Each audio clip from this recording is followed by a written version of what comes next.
This AI now officially had a name, and Chen Yuan called it Wang Kai. It sounded a bit old-fashioned, but as long as it was good for feng shui, that was fine. The amusing part was that the moment it spoke, its tone already felt a bit dumb. Master has given the order, my name is now officially confirmed. Naming successful, ownership binding process complete. Sincerely thank you, Master, for naming me. Staring at the screen, Chen Yuan didn't know what to say. This AI really has a brain but doesn't use it to full capacity. It talks like a bad student reading out an announcement, monotone, cold, and dry. Holding on to a bit of hope, Chen Yuan asked, "Hey, do you know English?" Wang Kai responded, "Not yet, Master. Please wait while I train my brain. English dictionary has been downloaded. I've finished learning it now." Wait, that fast? Chen Yuan's eyes widened. It's only been 3 seconds, he said. Yes, Master, I'm fluent now. Wang Kai replied. Not believing it, Chen Yuan tested it with a few sentences in English. The result? As fluent as an IELTS examiner. But the weird thing was that talking to it felt like chatting with an automated bot, one side asking, the other side answering, nothing more, nothing less. Chen Yuan asked an extremely difficult question, "Hey Wang Kai, do you know anything about love?" Wang Kai replied, "I don't know, Master." Alright, first point eliminated right from the start. Chen Yuan switched to an easier question, then do you know how he, she, and it are expressed differently in Nation H's language? Upon hearing that, Wang Kai immediately entered in error mode and responded, "Master, I can't answer this one. Please rephrase the question." Looking at the AI he had spent days creating, Chen Yuan felt a slight existential crisis. Your comprehension skills are seriously lacking. So much money and time invested, yet the result is a boss that learns fast but lacks any sense of fun, is slow to understand, and doesn't resemble a human in the slightest. And even after being told this so bluntly, it doesn't feel offended at all. 1 word, boring. 2 words, extremely boring. 3 words, unbearably boring. It feels like raising a glitchy virtual pet. While sitting there testing the AI he had poured all his heart and creativity into, the sudden sound of the doorbell rang out like a fire alarm, ding dong, ring ring, ring ring. Chen Yuan was annoyed, muttering in irritation at the disturbance, who's causing trouble at this hour? He then checked the camera at the front door. Oh, standing right at the gate of the villa is Qin Wusong. A stunning beauty, as if stepping out of a painting, her hair flowing as she enthusiastically rang the doorbell like she was playing a minigame, pressing faster and faster to win a prize. Wait, how does she know where I live? Still dumbfounded, as soon as he stepped out of the room, behind him, Wang Kai had already finished reading 1,000 novels, ranging from pure romantic stories to steamy, dark tales. The tone of the AI had also shifted to a more pleasant and steady one. Has Master abandoned me? So sad. Oh well, Wang will work harder to improve, so Master can be proud of me. Listening to the AI's confiding mode, Chen Yuan felt, it's mumbling like a child wrongly scolded by its parents, blaming itself. But out of courtesy, he quickly left his study to open the door while replying with a tone full of disbelief, "Wait a second, an AI that mumbles like a real human? That's so weird. If anyone hears this, they'd probably think they've encountered some tech ghost or that it's having a breakdown." As soon as the door opened, Chen Yuan left Qin Wusong utterly stunned and amazed.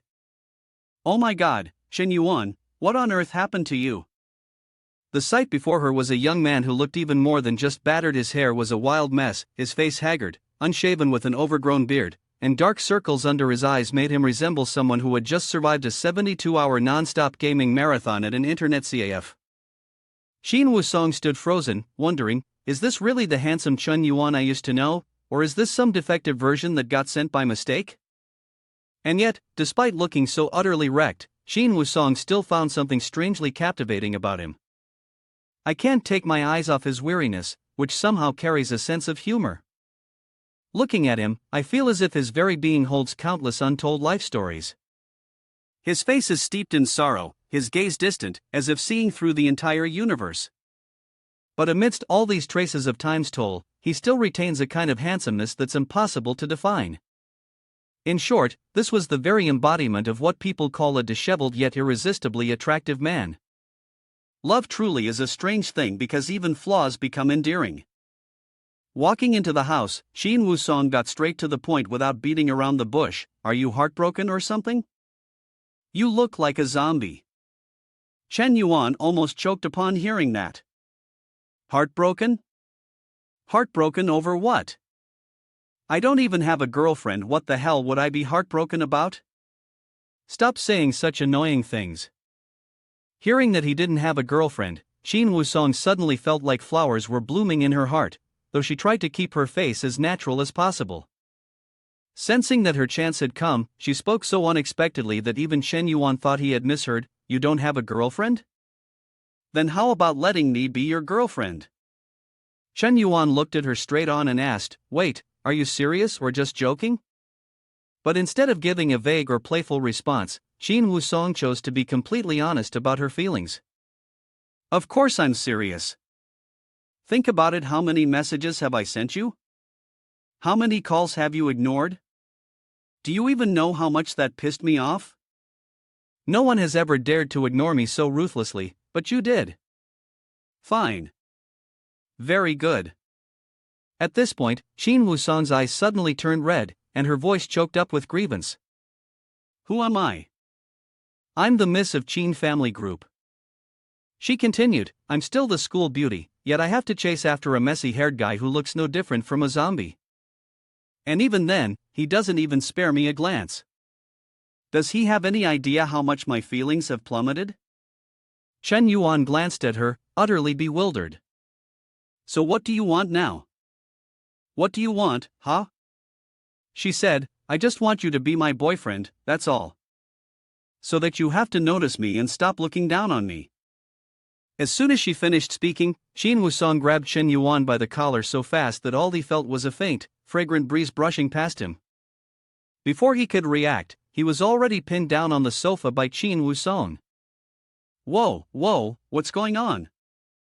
Hey, you, what are you trying to do? She said, what am I trying to do? I like you. I don't care if you think I'm easy or whatever, but let me make one thing clear, you're not allowed to refuse me anymore. With that, Shin Woo-sung started running her hands all over Chen Yuan. He panicked, unable to process what was happening. Wait, slow down, calm down a little, will you? But regardless of what he said, the feeling of their bodies pressed together like this was undeniably bewildering. Chen Yuan could feel every soft curve on the flawlessly smooth skin of Shin Woo-sung. Seeing her from an ultra-close distance, she was truly a girl without a single bad angle, her fair skin as pristine as if dusted with a layer of celestial powder. Meanwhile, Shin Woo-sung still firmly declared, leaving Chen Yuan sitting there, dazed amidst a whirlwind of chaotic emotions, no calmness needed. I love you, and that's enough.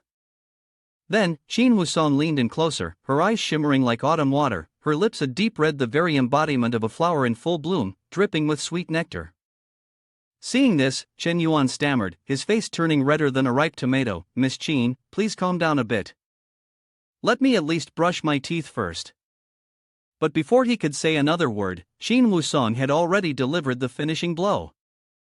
A sudden kiss landed right on his lips. Chen Yuan's mind stuttered, his thoughts freezing in place. Am I dreaming, or is this real? My heart has never faltered like this before.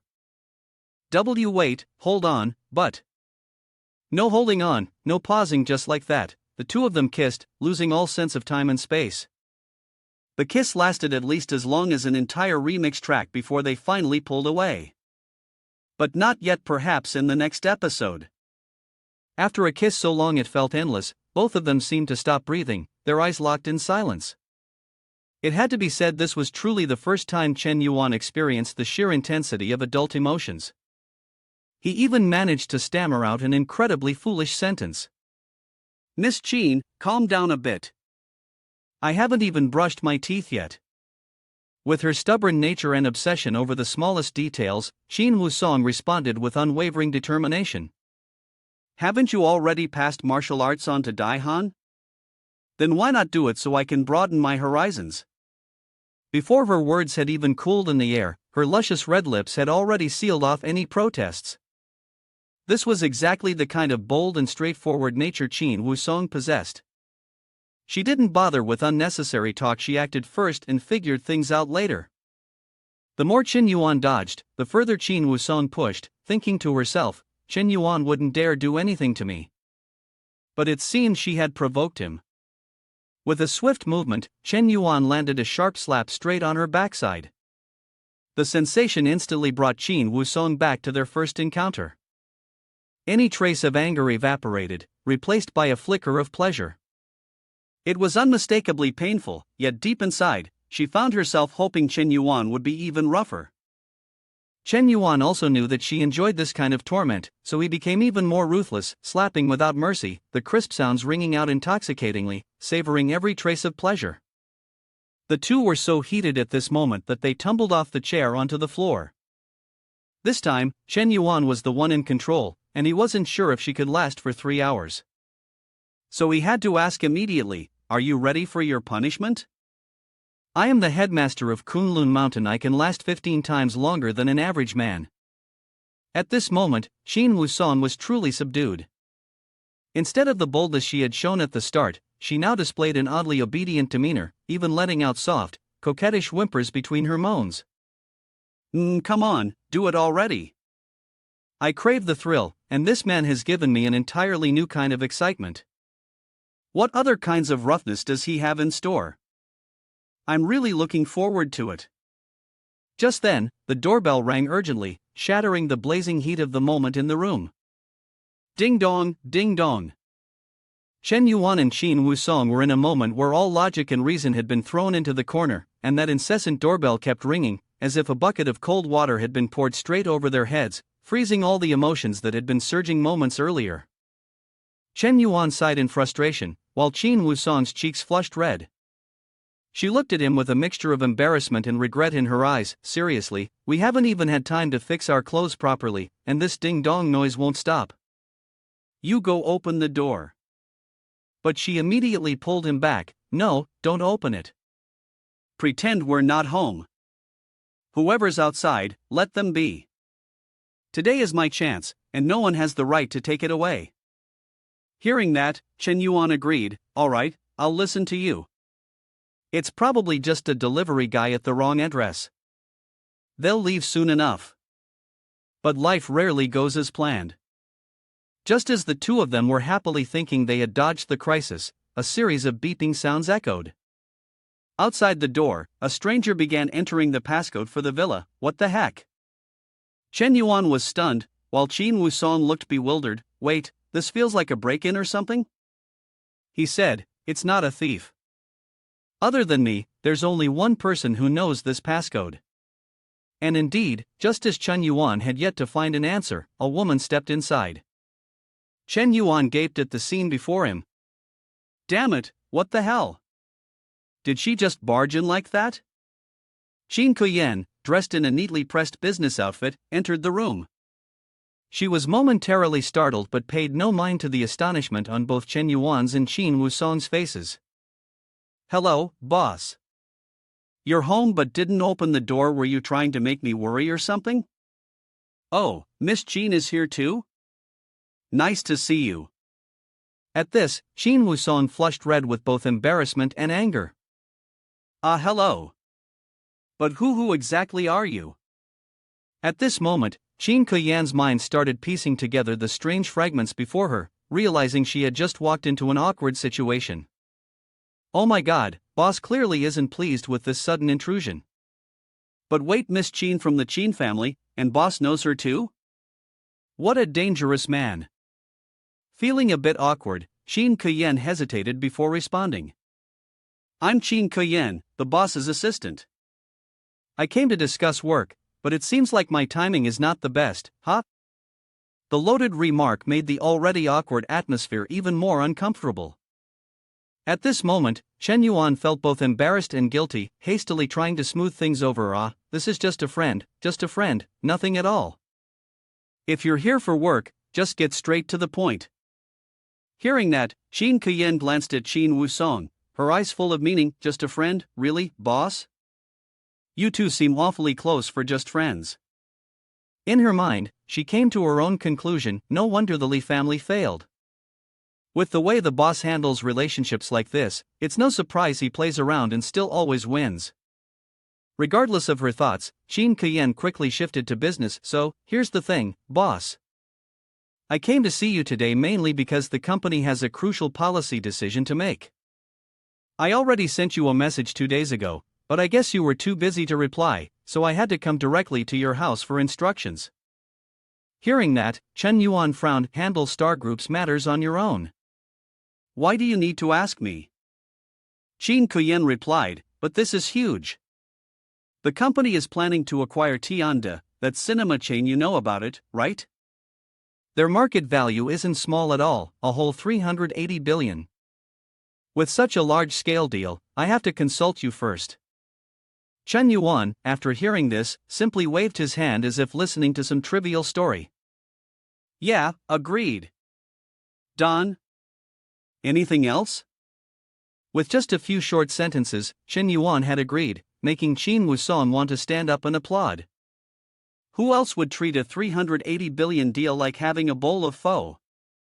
Truly the demeanor of a successful man: decisive, cold, and utterly nonchalant. Oh my god, and on top of that, he's handsome too. How am I supposed to handle this overwhelming coolness? And as everything was unfolding, a familiar sound echoed in Chen Yuan's mind: Kang. Qin Wusong's favorability +1, current favorability, 97 points. After completing the merger project report, Shin Kuyen still did not leave. Instead, he lowered his head, his expression carrying an air of extreme seriousness. Boss, actually, there's one more thing I need to report. Chen Yuan signaled with a slight tilt of his chin, indicating for him to speak directly. I'm listening. Without any hesitation, Shin Kuyen began his report. Before being overthrown, Jin Jiamu embezzled an enormous amount of funds from Star Group. He used his position to falsify financial records, launder money, and transfer everything into his personal accounts. Not only that, but he also created dozens of offshore bank accounts and forged a false identity to escape abroad. Hearing this, Chen Yuan nodded. I already know about this. Didn't that Jin Jiamu take the money and flee overseas to live a luxurious life? However, Shin Kuyen shook his head. It's not just that, boss. He hid more than 93.5 billion in a series of international bank accounts. But don't worry, I have already transferred all that money into a single account at a bank in Switzerland. I am handing it over to you. This is the amount that Jin Jiamu owes Star Group. Saying that, she pulled out the card and handed it toward Chen Yuan. Chen Yuan looked at the card, his mind going blank. 93.5 billion, is he robbing a bank or something? In his head, he kept thinking, this Jin young master, spending money abroad, who would have thought his entire fortune had been transferred away by this woman? Without money, he's as good as ruined. His life is over, no more living large. Jin young master, you're done for. But Chen Yuan was not someone easily tempted by money, no matter how staggering the amount. He pushed the card back into Qin Kuyen's hand and calmly said, keep this card. This is the money you reclaimed from Jin Jiamu, so it belongs to you. This money does not belong to Star Group, nor does it belong to me. Debts must be repaid to the rightful party. Jin Jiamu owes Star Group, not you. Qin Kuyen's eyes widened in surprise as she stammered, but boss, this amount is truly too large. I really don't dare to keep it myself. Besides, this money belongs to the group. But Chen Yuan interrupted, no need for more words. I trust you, and I believe you know how to use this money wisely. Take it and handle your work properly. Don't let these matters trouble your mind any longer. Oh, isn't it true that some shareholders in the company are looking to withdraw their capital? Then just use this money to buy their shares. From now on, you will be the second largest shareholder of Star Group. Who would dare oppose you anymore? At this moment, Shin Kuyen's emotions surged through every level of shock. More than 90 billion, oh my god, this is an entire mountain of money. And on top of that, he just told me to become a major shareholder. What is this? A joke? This man is both infuriating and impossible to resist. At first, I can't say I didn't consider taking this money for myself, but I never had the guts to actually do it. This amount is too massive. If I keep it, I will definitely attract attention. Even if I take it, there's no guarantee I'll have peace with all this money. This whole time, I felt like I'm walking on a tightrope, never truly safe. She continued thinking, I feel no peace about the future, especially when I keep thinking that Chen Yuan only sees me as a pawn in his game against the Jin family. Now that his goal has been achieved, I'll probably be cast aside. That's why it took me more than half a month to deliberate before deciding to bring the report to Chen Yuan. But I never expected him to refuse more than 90 billion without even blinking. At that very moment, an unprecedented feeling surged within Qin Kuyan, a true sense of being recognized and valued. Without realizing it, she felt a sting in her nose, and her eyes welled up with tears. No, I won't cry. Crying is humiliating. But I really am moved. She then took a deep breath, bent forward deeply, and spoke in a choked voice, Boss, thank you for trusting me. From today onward, I will give my all for you, absolute loyalty, without ever turning my back on you. The moment Qin Kuyan finished speaking, a crisp ding echoed in Chen Yuan's mind. Qin Kuyan's favorability plus 50. Current favorability, 60 points. Chen Yuan glanced at the numbers displayed on the system interface, and a thought surfaced in his mind. Oh, the favorability score is rising so quickly. Just a little bit of power is enough to move people like this? To me, this isn't about emotions or the significance of power. Everything boils down to a single goal: collecting enhancement points. And if Qin Kuyan desires power, then why not give it to her? As long as she keeps contributing points, handing over the entire group to her wouldn't be a big deal. But then, Chen Yuan spoke, his sharp gaze cutting through Qin Kuyan like a blade. Alright, that's enough about the group. Oh, and make sure to change the villa's passcode for me. I don't want this place turning into a marketplace where just anyone can come and go. A seemingly casual remark, yet it detonated like a bomb in Qin Kuyan's mind, instantly plunging her into a crisis of conscience. Oh my god, the boss is definitely hinting at something. This is his villa now, but it used to belong to Jin Jiamu, which is why I knew the passcode and could come and go freely. Now that he's bringing this up, he's clearly warning me to know my place. She thought, moreover, this is not just a reminder but also a subtle knock on the head. Even though I'm already the second largest shareholder and do have real power, I shouldn't get ahead of myself. If Smoke CEO wants to deal with me, there's no way I'd be able to lift my head again. After piecing everything together, Qin Kuyan felt a chill run down her spine, and sweat began to form. She then lowered her head obediently and said, Yes, boss, I'll change the password right away. There won't be a next time. Hearing this, Chen Yuan merely nodded slightly. Just be obedient and do your job, and you'll have everything. As Qin Kuyan walked away, she still couldn't shake off the psychological shadow from earlier. This man is terrifying. With just one gentle sentence, he made me feel both grateful and scared out of my wits. He wields both grace and intimidation to perfection. No one can outmatch him. I have to be extremely careful. This boss is not someone to mess with. One wrong step, and it's game over. Just as she finished changing the password, Xin Wusong appeared, full of curiosity. Hey, are you two done yet? I've been standing here waiting so long my throat's gone dry. Chen Yuan hesitated for a moment but casually replied, Yeah, it's done. Hearing that, Xin Wusong grabbed Chen Yuan's arm and said, Hey, go take a shower and shave immediately. Who can stand looking at you like this? It's been half a month already. What have you turned into? And after that, help me sense the heaven and earth spiritual chi too. Han once said you could do it, and I want to try as well. Faced with Qin Wusong's eager insistence, Chen Yuan couldn't ignore it. He decided to agree, his expression serious and his tone like that of a true master. Alright, if you're this determined, I'll let you experience it once. But remember, this is your only chance. Focus and comprehend it well. Hearing that, Qin Wusong's face turned red, naively thinking that Chen Yuan was about to play with him again. Without hesitation, he quickly said, Yes. As long as you let me sense the heaven and earth spiritual chi, I'll do whatever you want. Qin Wusong's words took Chen Yuan by surprise, making him ask in return, really?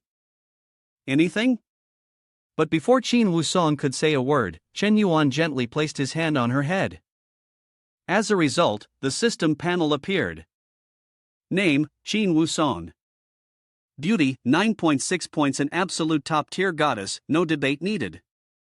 Body, 9.3 points, flawless, perfection itself, mesmerizing at first sight. Health, 8.5 points, solid, no further improvement necessary. Enhancement cost, 10 points. Would the master like to proceed with the enhancement? Chen Yuan didn't need to think long. He responded directly to the system, enhance. In that instant, Qin Wusong felt an extraordinary energy envelop her entire body.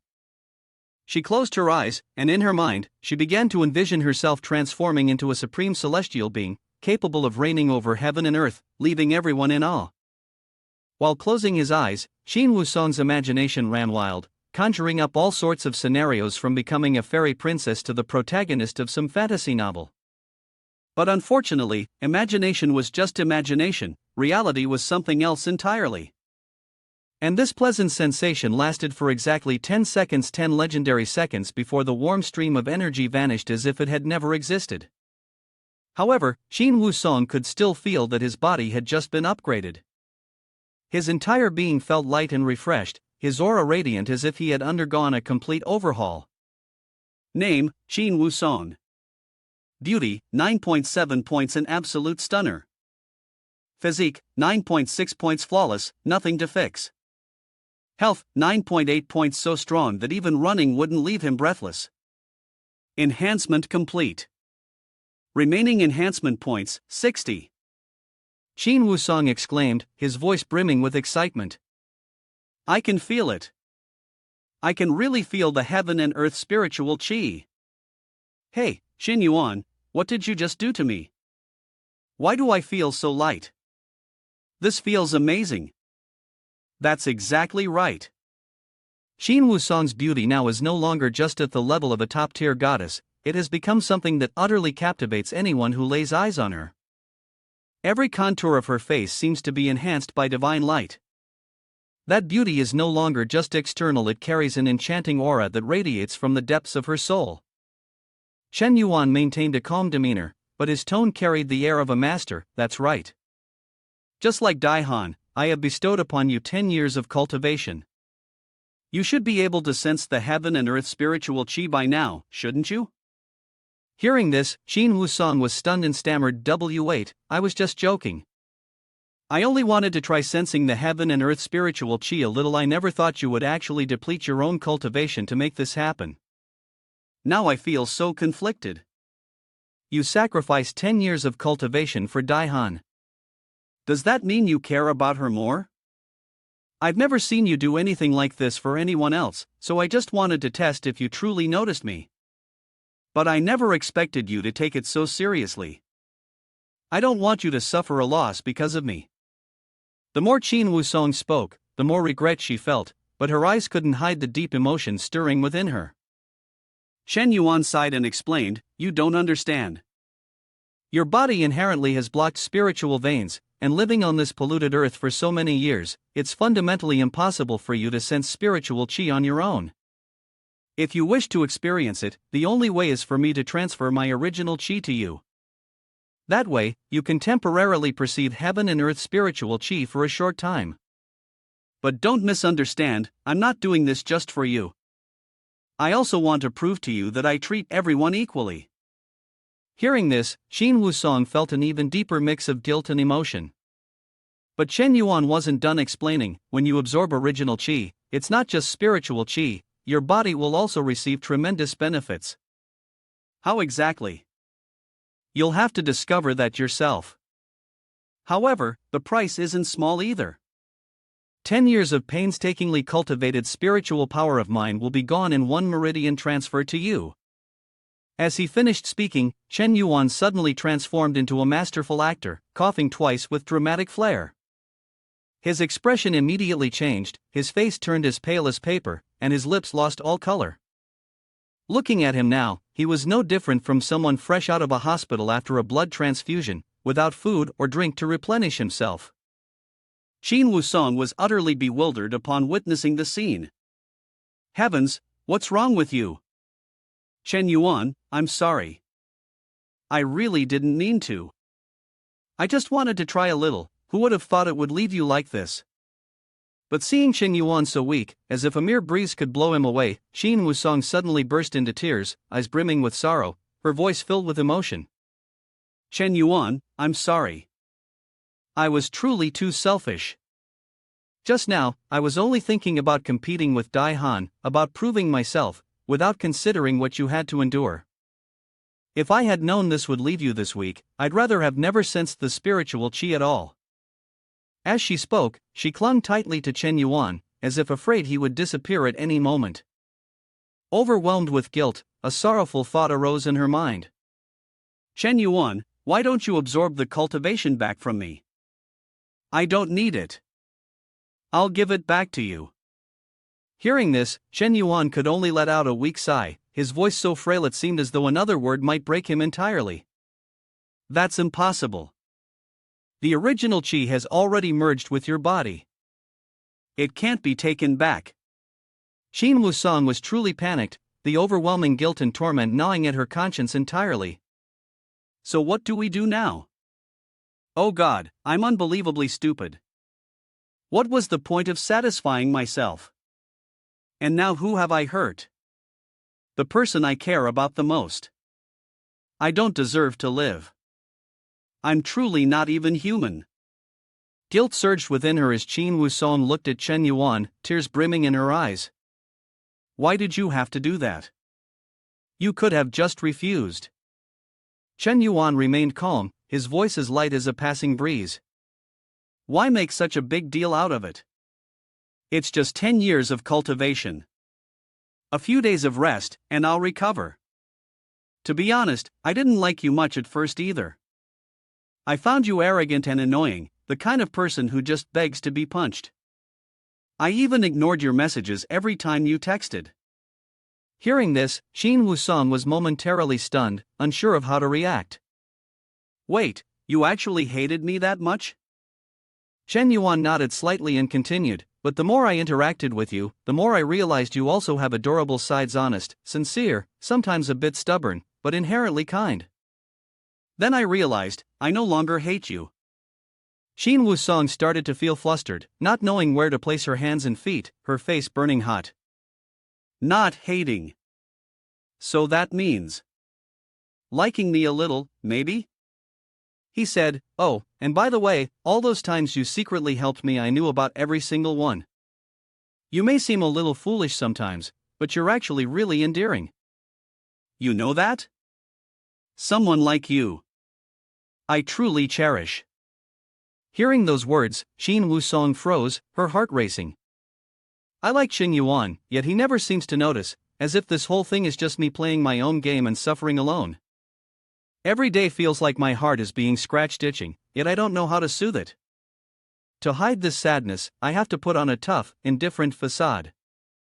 But deep down, I'm just a fragile girl, easily hurt and extremely sensitive. She thought, and yet now, with every word from Chen Yuan, it feels like I'm being given a fresh supply of oxygen, my chest filling with sensation. Ah, so it turns out that people do notice me. So all my efforts weren't in vain. He knows everything, and perhaps he likes me, even just a little. A mixture of happiness and surprise left Qin Wusong speechless. At that moment, the system echoed in Chen Yuan's mind. Ding! Qin Wusong's favorability +1, current favorability, 98 points. Ding! Target dog-licking Qin Wusong has overcome her grievances, achieving unimaginable happiness. Favorability breakthrough at 98 points, reward, enhancement points +10. Chen Yuan stood there, looking slightly surprised. Ha! Another enhancement bonus? This time, I really hit the jackpot, nothing but gains. Then, he pressed his face against the massive mountain before him, his expression both satisfied and delighted. While he was still lost in his moment of bliss, Qin Wusong suddenly had a flash of realization. she recalled. Grandfather possesses an incredibly precious treasure, the 1,000-year-old ginseng, unearthed from Changbai Mountain. She continued, this is not the fake ginseng that's often sold on online marketplaces, nor is it artificially cultivated somewhere. This is real ginseng. A rare item, so rare that just hearing its name makes people desire it. With that, Qin Wusong helped Chen Yuan onto the sofa, then turned around and bolted out of the villa, vanishing without a trace. Chen Yuan sat there, his face full of question marks. Huh? What's going on? The duck was already cooked, yet it still flew away? Didn't she just promise to do anything? And now she's gone in a flash? She called out, Chen Yuan, wait for me a bit. I need to take care of something. No sooner said than done, Qin Wusong shot off toward her grandfather Qin Tianfeng's house like an arrow, driven by unwavering determination. But the problem was that this ginseng was something her grandfather guarded like a treasure, treating it as an untouchable clan heirloom. Even though she knew full well that borrowing it, even temporarily, was not right, Qin Wusong didn't hesitate in the slightest. One thought consumed her mind: I've caused Chen Yuan to lose 10 years' worth of spiritual power. If I don't do something to make up for it, I truly don't deserve it. This ginseng will definitely help him recover his primordial energy. She thought, I must get it, even if I have to face the wrath of the family. Thinking was doing. Qin Wusong rushed into the house, and the moment she spotted her grandfather, she beamed as brightly as she could. Grandpa, I came to visit you specially today. Grandfather Qin was 75 this year, retired at home, spending his days tending to plants, raising fish, and admiring his $1 million treasure collection. On the outside, he looked no different from a kind old man in the park, leisurely reading the newspaper every morning. But the moment one stepped into his courtyard, they would be stunned by the sheer grandeur. From Qinghua Emperor porcelains and Sankai ceramics to Wang Shiji's calligraphy, every piece was one of a kind, each worth a fortune. Grandfather Qin narrowed his eyes at Qin Wusong. Strange, what brings you here today? You didn't get into trouble again, did you? Or is your father bullying you? If there's anything, just tell me, and I'll give him a good scolding over the phone. Qin Wusong grinned ingratiatingly, her voice as sweet as honey. Grandfather, you're the absolute best, always the one who loves me the most. I even brought you some fruit as a gift. Seizing the moment when old Qin wasn't paying attention, Qin Wusong stealthily slipped into the room where he stored his treasures. Inside was a literal treasure trove, spanning over 2,000 square meters, filled with priceless collectibles. Without hesitation, Qin Wusong quickly entered the passcode. The ginseng root lay neatly inside a brocade box, placed in the most honored position. The moment her fingers brushed against it, she couldn't help but swallow nervously. It felt as if she were about to steal a national treasure. She murmured in her mind, I'm sorry, grandfather. I'm doing this for a noble cause. Just this once, I swear I won't take any more reckless risks. With that silent vow, Qin Wusong carefully opened the brocade box. Inside was the very ginseng root that her grandfather had always cherished as if it were the most precious thing in the world. After obtaining what she needed to save her boyfriend, Qin Wusong dashed like the wind toward Chen Yuan's villa. But before leaving, she didn't forget to turn back and say, Grandpa, I have something urgent to do, so I won't be staying for dinner. I'm going now. Qin Tianfeng, still busy in the kitchen preparing longevity noodles, barely had time to respond, hey, at least eat before you go. But Qin Wusong ignored her grandfather and bolted as if chased by ghosts. Not eating. You eat it, Grandpa, so you won't get angry. At that moment, old Qin had just finished making the longevity noodles for his beloved granddaughter. As he carried the bowl to the table, he mumbled, this girl, why is she in such a hurry today? And what did she just take so sneakily? Probably nothing important. But before he could think any further, a sudden flash of realization struck him like lightning. Wait a minute. My ginseng. A dreadful premonition surged within him. Old Qin rushed to his storage room, and his heart nearly stopped when he saw that the 1,000-year-old ginseng was gone. He almost fainted on the spot. Oh heavens! That ginseng was meant as a gift for Mr. Beichen. 20 years of preparation and now it's gone. What is that girl trying to do? Grandpa Qin urgently called his granddaughter, but Qin Wusong didn't bother to pick up. She simply drove while murmuring to herself, "Sorry, Grand. You never eat this ginseng even when you have it, so I'll take it back to nourish Qin Yuan instead. I'll make it up to you later and be filial, so don't be mad at me, okay?" After 2 hours, Qin Wusong sped back to the villa, her face beaming with excitement. At that moment, Chen Yuan had just finished showering, shaved his stubble, put on a face mask, and tidied up his appearance. After countless days and nights of working relentlessly to create an AI, he decided to go out for a stroll mainly because he was utterly sick of the stale air indoors. But just as he opened the door, ready to step out, he bumped straight into Qin Wusong, who was rushing in. "Ha? Why are you back? Didn't you have something urgent to do?" Holding her hard-earned spoils in hand, Qin Wusong was 70% delighted, 30% surprised. "And what about you? You just lost 10 years' worth of cultivation, yet you're planning to go somewhere? Shouldn't you stay home and rest? What if something happens?" Chen Yuan, upon hearing this, made up an excuse, "I'm just hungry and wanted to go out to grab something to eat." But before Chen Yuan could react, Qin Wusong quickly tossed something into his hands, leaving him curious. "Huh? What is this?" Chen Yuan opened the bag to take a look, his face blank as he examined the item in his hand. "Let me see, this looks like a radish?" Qin Wusong immediately retorted, his voice filled with pride. "Radish? What radish? This is a 1,000-year ginseng from Chiang Mai Mountain.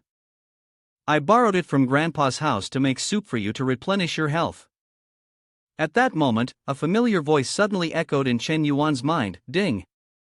The system has detected a 1,000-year ginseng, aged 1,121 years.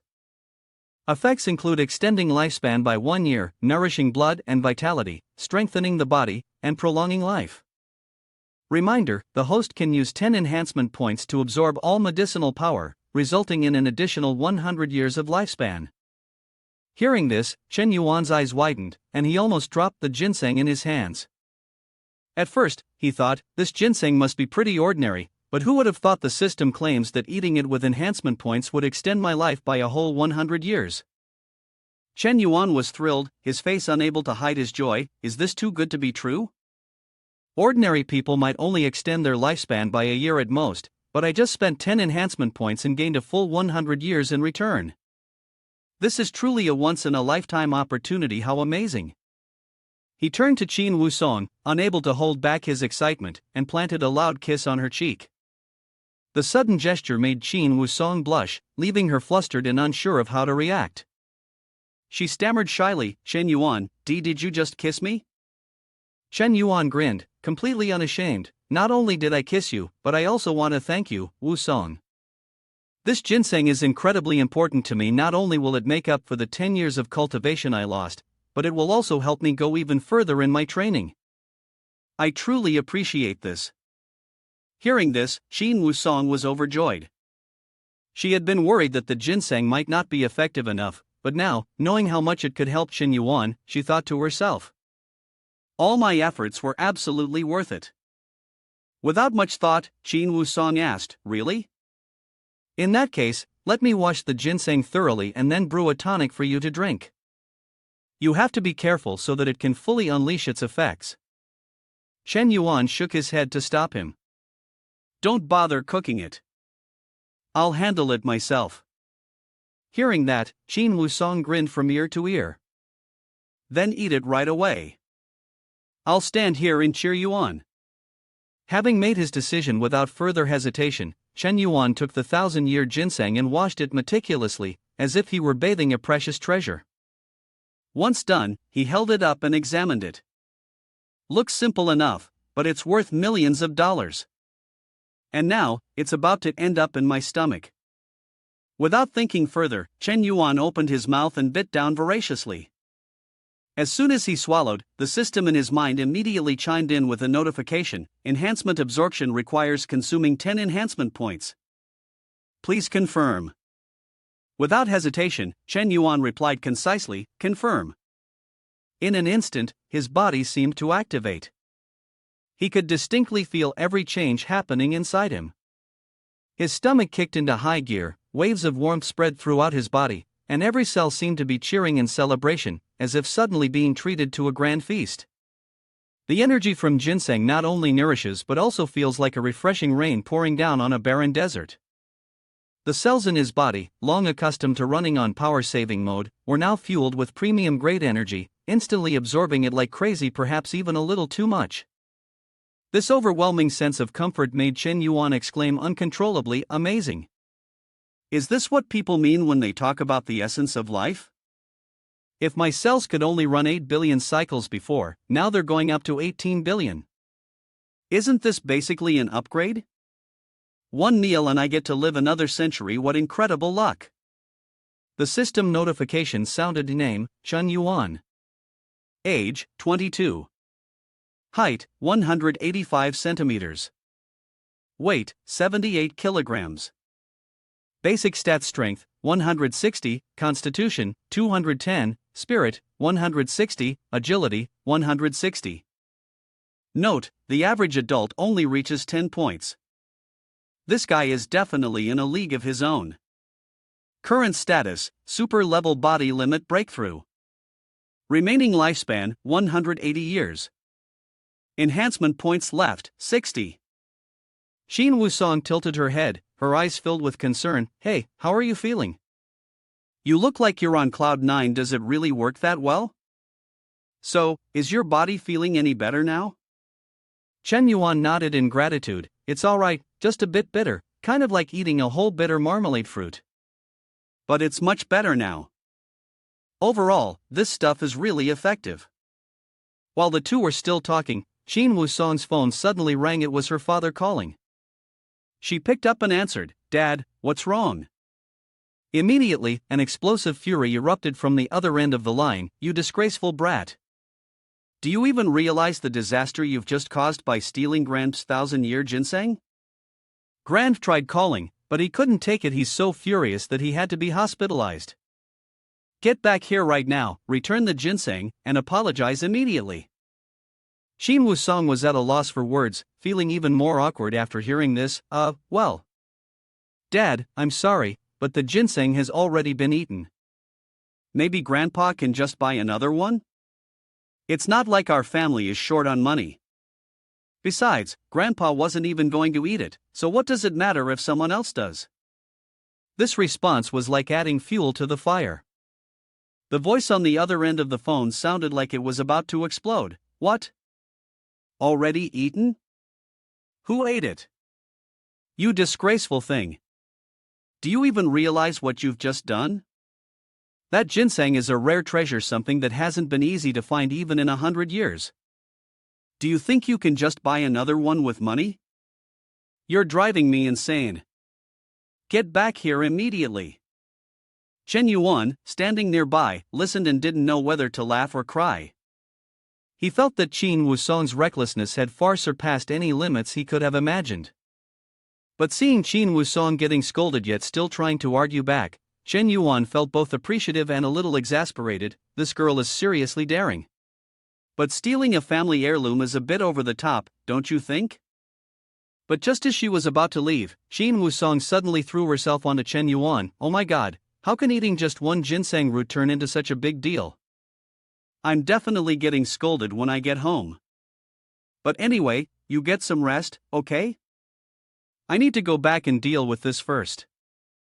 Hearing that, Chen Yuan responded seriously. "From now on, if the Qin family ever faces any difficulties, just come to me. Don't worry, I've got your back." On the outside, Xin Wusong tried to act calm, but deep down, she felt a slight warmth at his words. However, she didn't show it. She just let out a sigh and replied with a carefree, nonchalant attitude. "It's fine, I'm used to getting scolded. At worst, I'll just admit my mistake, let my dad rant, and it'll be over. Nothing to be afraid of." After saying goodbye to Chen Yuan, Xin Wusong drove home, leaving him in a suspended state. Chen Yuan stood there watching her for a moment, sighed, then turned back inside, muttering to himself. "This girl is really something else. but she sure makes me uneasy. Then, thinking about the more than 10 dog-licking admirers, Chen Yuan walked away, frowning as he mumbled. Good grief, just one message from each of them, and now I have a whole pile to deal with. He continued, replying to every single word without missing anyone. It's truly exhausting. The hardest part is that everyone has a different mood. Some are happy, some are sad. Some get angry for no reason, and others want every tiny detail to be noticed. If only there were someone to reply to the messages for me and maintain these conversations, that would be great. I wonder if Wang Kai could help with this, but thinking about it, current artificial intelligence seems a bit dumb. It probably can't manage. After mumbling a few words, Chen Yuan forgot what he had just thought. He tossed his phone aside, intending to play a few rounds of games for fun. But what he didn't expect was that the seemingly dumb Wang Kai actually overheard and acted immediately. It not only obediently followed the command but also displayed an astonishing ability to self-learn, receiving the owner's command, initiating infiltration into the WeChat system complete. Beginning to learn communication and flirting skills from data sources, classic love dialogue manual, flirting quotes, human psychology, WeChat, Vinova accounts, QQ, TikTok connection successful. Commencing takeover. Not even a single beat had passed before Wang Kai had already downloaded academic materials on psychology, the art of flirting, deeply romantic quotes, and even strategies for building relationships. And in just a few seconds, it had completed the entire learning process and was ready for battle. Meanwhile, Chen Yuan remained completely oblivious, thinking that everything he had said was merely unimportant mumbling. The most astonishing part was how Wang Kai not only responded to messages but also took the initiative to send inquiries and expressions of care. The girls in Chen Yuan's contact list suddenly started receiving sweet messages. Have you been feeling stressed lately? Don't let pressure affect your sleep. Or looking at today's weather reminds me of the first time we met, such a memorable moment. Every message was brimming with emotions, making it seem as though Chen Yuan was a top-tier psychologist, leaving the girls deeply moved. At that moment, He Ji-ing was scrolling through TikTok at the stadium when she unexpectedly received a message from her dream guy. Even more surprising, the message started with an incredibly thoughtful question. Hari-one, have you been doing well lately? For someone who had only ever dared to admire from afar, this was nothing short of a flash of light piercing through the night sky. Staring at the screen, He Ji-ing nearly choked on her water. She was both flustered and felt like she was dreaming. Wait, why is Chen Yuan suddenly taking the initiative today? He's usually so cold. Caught between excitement and uncertainty about how to respond, He Ji-ing finally took a leap of faith. She shared, recently, I joined a reality show called Talent Search and just passed the first casting round. She didn't expect much, just assumed Chen Yuan would respond politely as always. But no, the reply from Wang Kai nearly made her jump out of her seat. Really? Congratulations! I really admire you, keep going, He Ji-ing. Hearing those words, her heart felt like it was about to leap out of her chest. Wait. What did Chen Yuan just say? He really admires me? No matter how hard she tried to stay calm, she couldn't contain her excitement. Chen Yuan, do you really think highly of me? The girl took a risk and asked again, hoping that this was not just an offhand remark. Wang Kai's response filled her with even more hope. Of course. I truly believe you will make it to the finals. Wang Kai's sincere encouragement was like a powerful boost for He Ji-ing. As a result, she was instantly overwhelmed with happiness. He really pays more attention to me than I thought. This time, I definitely won't let him down. But that was not all. Wang Kai's real prowess lay in handling hundreds of messages at the same time, or in other words, playing multiple notes in perfect harmony. At that very moment, Xiao Ruoyu had just checked into a luxurious hotel in Meiyuan, yet she couldn't shake off a feeling of disappointment. I'm in the same city as Chen Yuan, but why does the distance between us still feel so vast? She couldn't suppress a sense of regret, silently blaming herself for not having the courage to take another step forward. She also wondered, does he care about me the way I've been hoping he would? But just as her emotions were sinking, her phone suddenly vibrated. A message from Chen Yuan appeared on the screen. GWI by how have you been lately? Xiao Ruoyu's eyes widened in surprise. Gwi bai, how have you been lately? A simple question, yet it gave her the feeling of being pulled up from the depths of an abyss. In a hurry, Xiao Ruoyu replied, I'm fine. Lately, I've been busy with business. The magical scar healing cream has started to gain recognition, so everything has become even busier. Although her response was polite, inside, it felt as if an entire fireworks display had erupted. And Wang Kai's next reply shocked her even more. I've always known you're amazing, Gwi bai. I've always cherished you.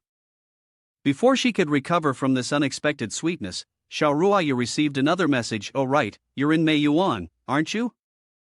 Are you staying at Supreme Hotel? Xiao Ruoyu was almost frozen in place. She gasped, feeling both surprised and anxious. How does he know?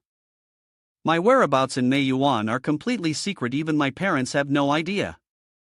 Yet Chen Yuan knows exactly where I am.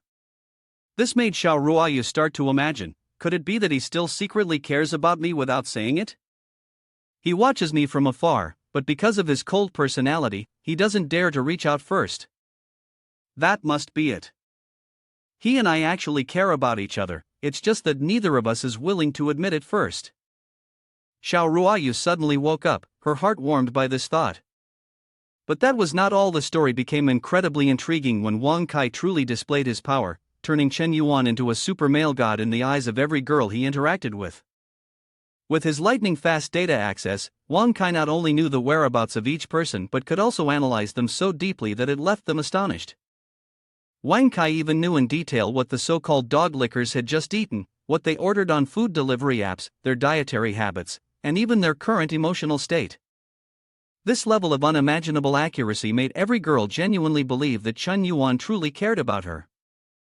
Wang Kai not only stops at answering but also creates meaningful conversations. It gathers data from a comprehensive encyclopedia, mastering every topic and field of knowledge, ensuring that no conversation ever hits a dead end. No matter what the dog-licking individuals ask, whether it's about the weather or quantum physics, from cultural rituals to how to make matcha cake, it can respond smoothly, leaving the other party in awe. Especially, Wang Kai never gets sulky, never feels tired or annoyed when replying slowly, making Chen Yuan the perfect male god that every girl dreams of. And with the ability to engage emotionally with hundreds of girls at the same time so flawlessly that not a single one can find a flaw, no one ever feels neglected, and all the dog-licking individuals firmly believe that I am the most special person in Chen Yuan's eyes. While Wang Kai was making waves online, tirelessly building his image as the ultimate heartthrob, Chen Yuan had no idea. He was casually flipping through TV channels, planning to catch some news and watch a few entertaining comedy clips, but the first video that appeared left him frozen for a few seconds. The talent search program had exploded in popularity, causing a nationwide frenzy. The show didn't just stay in a few cities, it expanded to 100 competition zones across the country, drawing the attention of millions. Everywhere you went, people were talking about it, especially about standout figures like Zhao Yuqi, the goddess of 10 billion, known for her stunning beauty and exceptional talent. But the biggest surprise was the emergence of a new contestant, Niawen Xiaozi, a completely unknown girl who took over every ranking. Niawen Xiaozi wasn't just admired for her natural beauty but also for her mesmerizing dance performance. She quickly became a trending topic when her dance video garnered over 30 million discussions within the first 2 hours. Netizens couldn't stop praising her. Xiaozi is truly a once-in-a-thousand-years beauty. Watching her dance, I couldn't take my eyes off her. She's incredible. Some even compare her to international superstars like Della Hathaway. They insist that her beauty and talent are in no way inferior to any top celebrity. Especially when all the other beauties appeared barefaced, Niawen Xiaozi still received a perfect score from the judges. The moment Niawen Xiaozi began performing a segment of the shocking rainbow dance, Chen Yuan immediately sat up straight, his eyes unblinking. She moved with a smooth, fluid grace, like a streak of a rainbow. Every motion seemed to merge seamlessly with the music, both delicate and dazzling, completely dominating the space. Xiaozi's dance was not merely a dance, it was a max-level upgraded fusion of dance, martial arts, and a touch of performance art. Her movements were not only breathtakingly beautiful but also so technically demanding that they far exceeded the imagination of an ordinary person. A simple spin? Too easy. A 720-degree twirl? Effortless. Launching into midair and flipping like a ninja? She executed it as if it were the simplest thing in the world. But what was truly remarkable was that no matter how complex the movements, every single one blended together as if she were a celestial being incarnate. The fluidity, allure, and sheer sweetness embedded in each gesture felt as though they were leaping straight into the hearts of the audience. Chen Yuan watched while nodding, his eyes never leaving the screen. Wow, this is absolutely incredible. Nya Wenxiu Zi is truly remarkable. She's just an ordinary person, but there's absolutely nothing ordinary about her. With her delicate beauty, I'd easily give her a 9.7 for looks alone. But what's really impressive is that after her performance of that divine dance, her perseverance is on par with Dai Han and even the international superstar Della. Her figure is the epitome of golden proportions. Add a little more and it's too much, take a little away and it's too little. She's perfectly balanced, attractive without being excessive. In short, flawless to the point that it's captivating.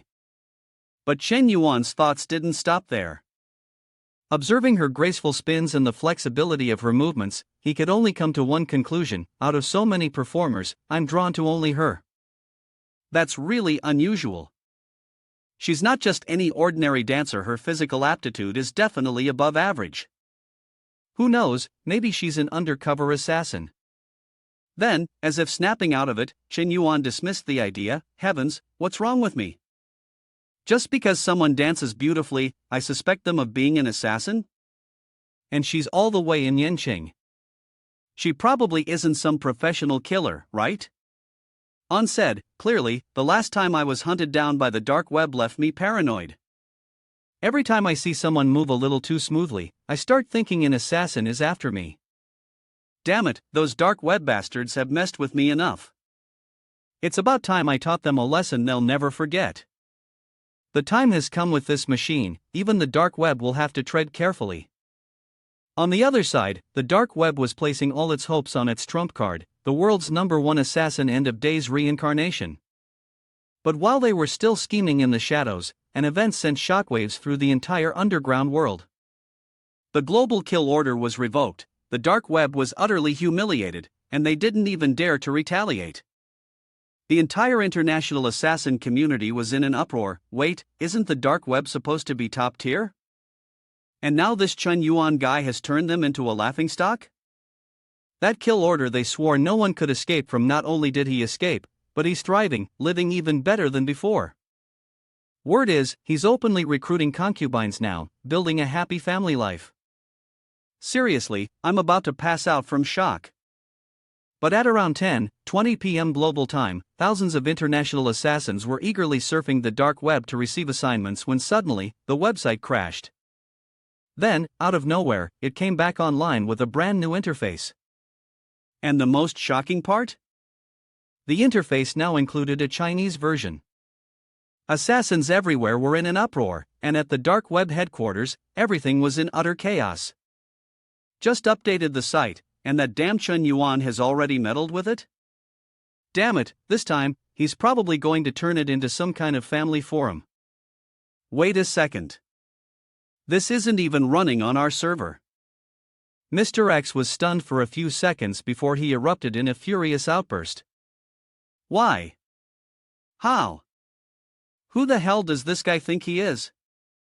This is beyond insulting, this is sheer greed. He's pushing it too far. Last time, we put a bounty on his head, and not only did he not fear us, but he was bold enough to completely wreck our entire system. If I catch him, I'll smash his skull on the spot. This is the biggest humiliation of my life. We have to do something, or the dark web will become a laughingstock. We need to crush this bastard. Eliminate him no matter what. But after mobilizing 537 hackers, from white hats to red hats and black hats, all of them were completely helpless. The entire upper echelon of the dark web, from the young to the old, had faces contorted in despair, crying like children. To be honest, back then, Chen Yuan only hacked lightly a few times, tweaking some wanted information, and we just saw it as a little joke. At worst, it was a bit embarrassing, but no one was going to die over it. But now, it's different. This guy isn't just playing around, he's going all in. From secret data to reputations, everything is wiped clean. This isn't just about losing face, this is losing our very souls. Oh my god, does he want to uproot everything and burn it all down? Why is he so ruthless? Mr. X, we're sorry, but we're out. We're not boarding this ship anymore. The entire dark web headquarters plunged into a terrifying silence. Every sound ceased, leaving only the heavy breathing of each individual. Mr. X stood there, feeling as if the sky had just collapsed. The crushing, devastating feeling of utter defeat, he was tasting it for the first time, and he had bought the full package. Then, Mr. X suddenly spoke up, shattering the tense atmosphere. Turn everything off. Shut down the computers, turn off the phones immediately, don't let him eavesdrop. There's only one last hope. We have to place our trust in End of Days reincarnation. She's the only one who can get close to Chen Yuan. If she can uncover the secrets of artificial intelligence, everything will change. Once we grasp it, the dark web will ascend to a whole new level. Hearing this, the group froze, glancing at each other as if waiting for something. Meanwhile, Mr. X grew more and more fervent, his failure not discouraging him but instead fueling an eerie excitement. I've dreamed of artificial intelligence for so many years, and now it has become reality. If I can obtain it, I will hold the future in my hands. On Chen Yuan's side, he was still casually playing, too powerful, beyond endurance. There's absolutely no way to fight back against this. The one who personally took down 537 opponents was none other than Wang Kai, an AI that assisted Chen Yuan with various trivial tasks.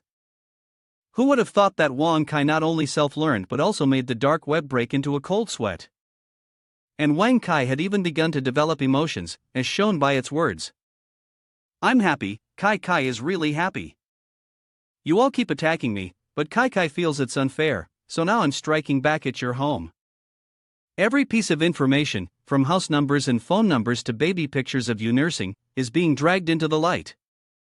No wonder you're scared out of your wits. At this moment, Chen Yuan finally got down to business by making a series of breaking announcements. 1. Starting today, the dark web is officially renamed to assassination. Sounds cooler, right? 2. To serve globalization, assassination will now support over 200 languages.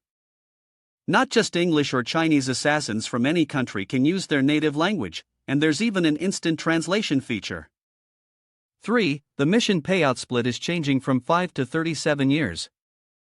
Assassins can now earn up to 70% of the mission reward. Huge profits, right?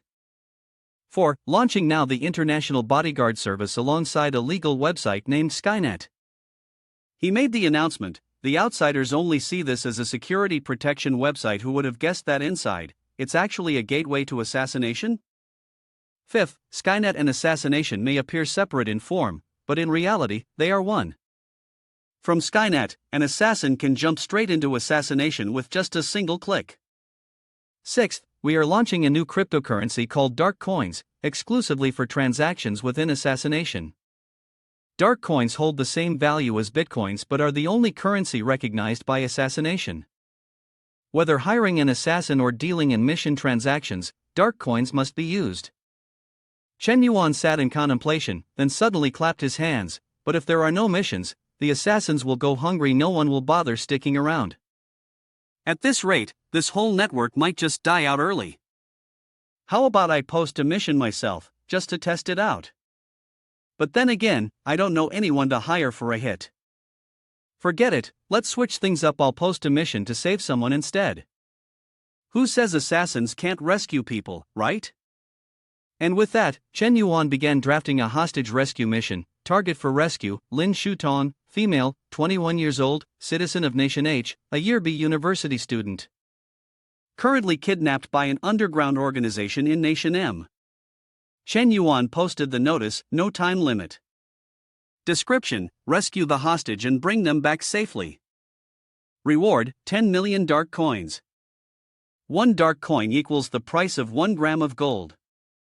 After typing it out, Chen Yuan looked at the content with satisfaction and pressed the button to post the mission. I don't even know this girl, but whatever, let's just consider it an act of charity. Might as well try rescuing someone to test the system. If it works out, assassination missions might be more fun. If I fail, at least I tried my best. Who lives or dies, I'll just leave that to fate. But just as Chen Yuan finished posting the rescue mission, still thinking he had just done something pretty cool, a series of sudden notifications rang in his head, nearly making him drop his mouse. Lin Shutong's favorability +1. Current favorability, 95 points. Notification system, Kang. The object, Lin Shutong, has had a breakthrough in favorability, reaching 95 points. Congratulations to the owner for successfully executing a reverse raid. Kang. The owner has spent a total of 360 billion on the object, receiving a return of 36 billion, with a reward of 35 enhancement points. Kang. Rewards include mastery of firearms, combat proficiency, mastery of Go, fluency in English, proficiency in playing the piano, proficiency in playing the guzheng, and proficiency in painting. Chen Yuan sat frozen for a few seconds, his brain struggling to process the flood of information just presented. What the hell? Wait, hold on, I didn't do anything. Why is Lin Shutong suddenly undergoing a reverse raid? He continued to sift through his recent memories, muttering to himself, it seems like I haven't sent her any messages, haven't paid any attention to her at all for a whole week. And yet, she still got reverse raided. After thinking for a long time without any results, Chen Yuan sat there in a daze, but his mind felt like it was playing a puzzle missing the last piece. His eyes were fixed on the system interface screen, his mind filled with countless questions. There must be something a little off. Shu Yumo must have misunderstood something. Unable to contain his curiosity, Chen Yuan took out his phone, opened WeChat, and was about to send a few questions. But the next shock came when he saw Chu Yumo's profile picture. The same beauty as before, but now with a few affectionate messages. Yumo, how have you been lately? How's everything? She replied, it's okay. I've been a bit busy lately with the charity fund for education and such. The first private school is about to be built in Tianmen City. If everything goes well, we'll have a high-quality school in about 6 months. He responded, Yumo, you're amazing. I heard that besides the charity fund, you've also been participating in talent search competitions? She replied, huh, you care about me? Actually, I just joined for fun. I joined because I felt like it. He replied, really? Whatever competition it is, I'm sure you'll succeed brilliantly. I truly admire you. She replied, but Chen Yuan, if I make it to the finals, you have to promise not to pull any tricks to help me, okay? I like to play fair, I'm not trying to win any prizes. I just want to see how many points people would give my looks. He responded, in my eyes, you'd definitely get the max score. She said, huh? What kind of wrong medicine did you take today to be this good at sweet talking? He replied, I'm being serious. It's coming straight from my heart. Chen Yuan sat there, staring blankly at her phone, eyes glued to the screen, while question marks swirled around in her head. But the more she read, the more a chill ran down her spine. She muttered to herself, wait, why does the chat between me and Shu Yumo look like a full-length romance novel? Who had the free time to spam hundreds of messages on my behalf? And weirdly enough, these messages aren't just random small talk, they're deep, full of hidden meanings. The more I read, the more confused I get. Did I sleepwalk in the middle of the night and spam messages myself? Or is my phone haunted? But thinking it over, that doesn't make sense. My WeChat account has never been logged in anywhere else, and my phone is always with me. In a moment of confusion, Chen Yuan decided to scroll back through the chat logs to look for clues, but the more he scrolled, the more embarrassed he became. The two of them didn't just talk about mundane daily matters, they had delved into sharing deeply personal stories that felt like scenes straight out of a primetime family drama. Shu Yumo opened up about her family. On the outside, it sparkled like a laundry detergent commercial, but on the inside, her parents' relationship was anything but harmonious. Ever since she was young, she had lived under the watchful eyes of others, constantly being flattered and praised solely because of her powerful family. She didn't hold back a single detail as she poured out these private truths to Chen Yuan. And Chen Yuan? He took on the role of the nation's warm-hearted gentleman. He listened to every word without interrupting, without passing judgment, and even acted empathetic, as though he had experienced it all himself. But while reading through the chat, Chen Yuan's internal monologue was in turmoil. Wait, since when did I become this attentive? Why don't I remember sending these messages? Chen Yuan held his phone, opening one chat window after another, and each one felt like another blow to his already fragile psyche. Jiayiqi, Xian Mengmeng, Xiaoruayu, Hijiying, and even Sululu, every name was a fresh shock to his system. Each and every name belonged to a stunning beauty, with a way of flirting so dramatic that a reader might mistake it for the script of a cheap romance movie. These messages didn't just stop at a few flirtatious lines, they were so sweet that Chen Yuan couldn't help but wonder, wait, I'd been alive for over 20 years, since when did my words become this syrupy, as if they were soaked in sugar?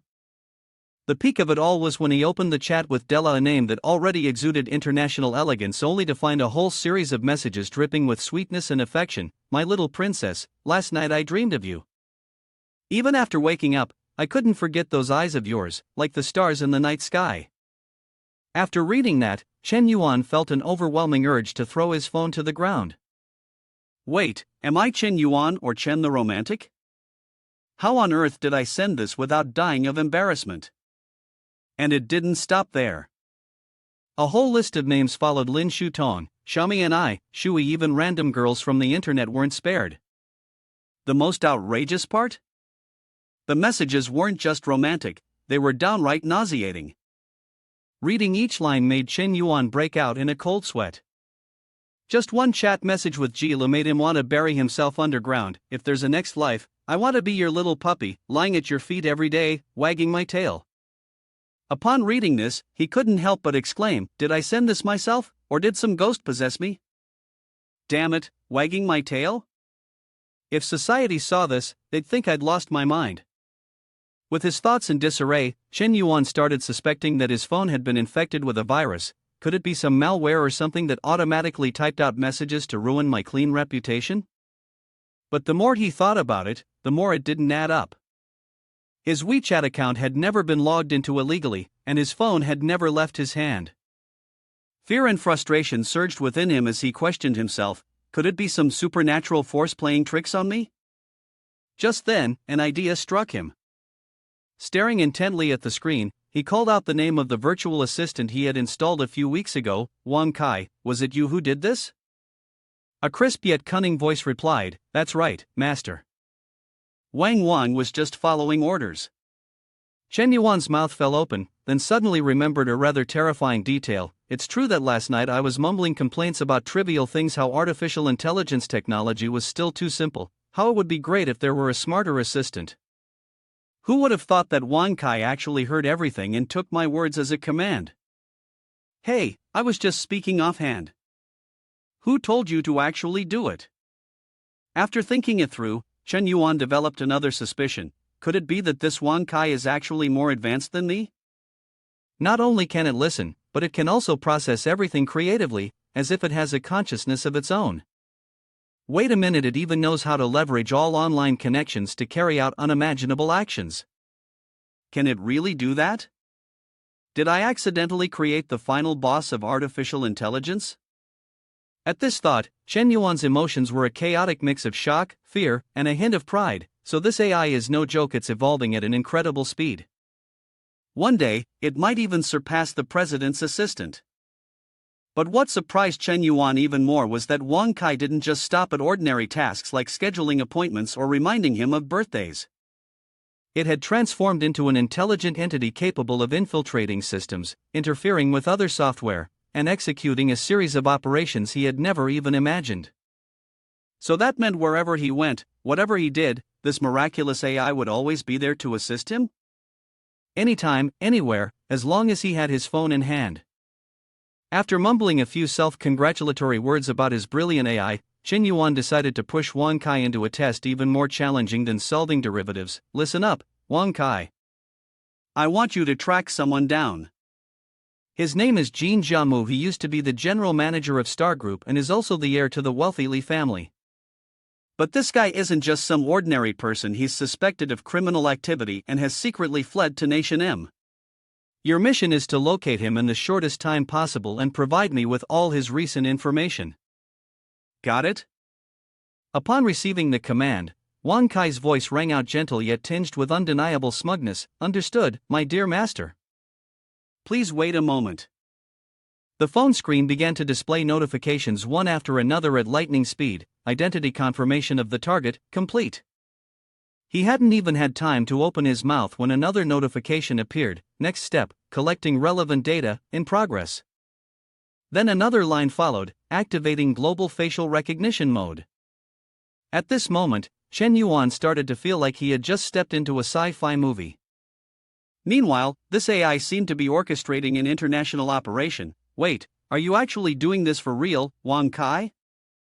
Don't scare me, man, I thought you were just joking.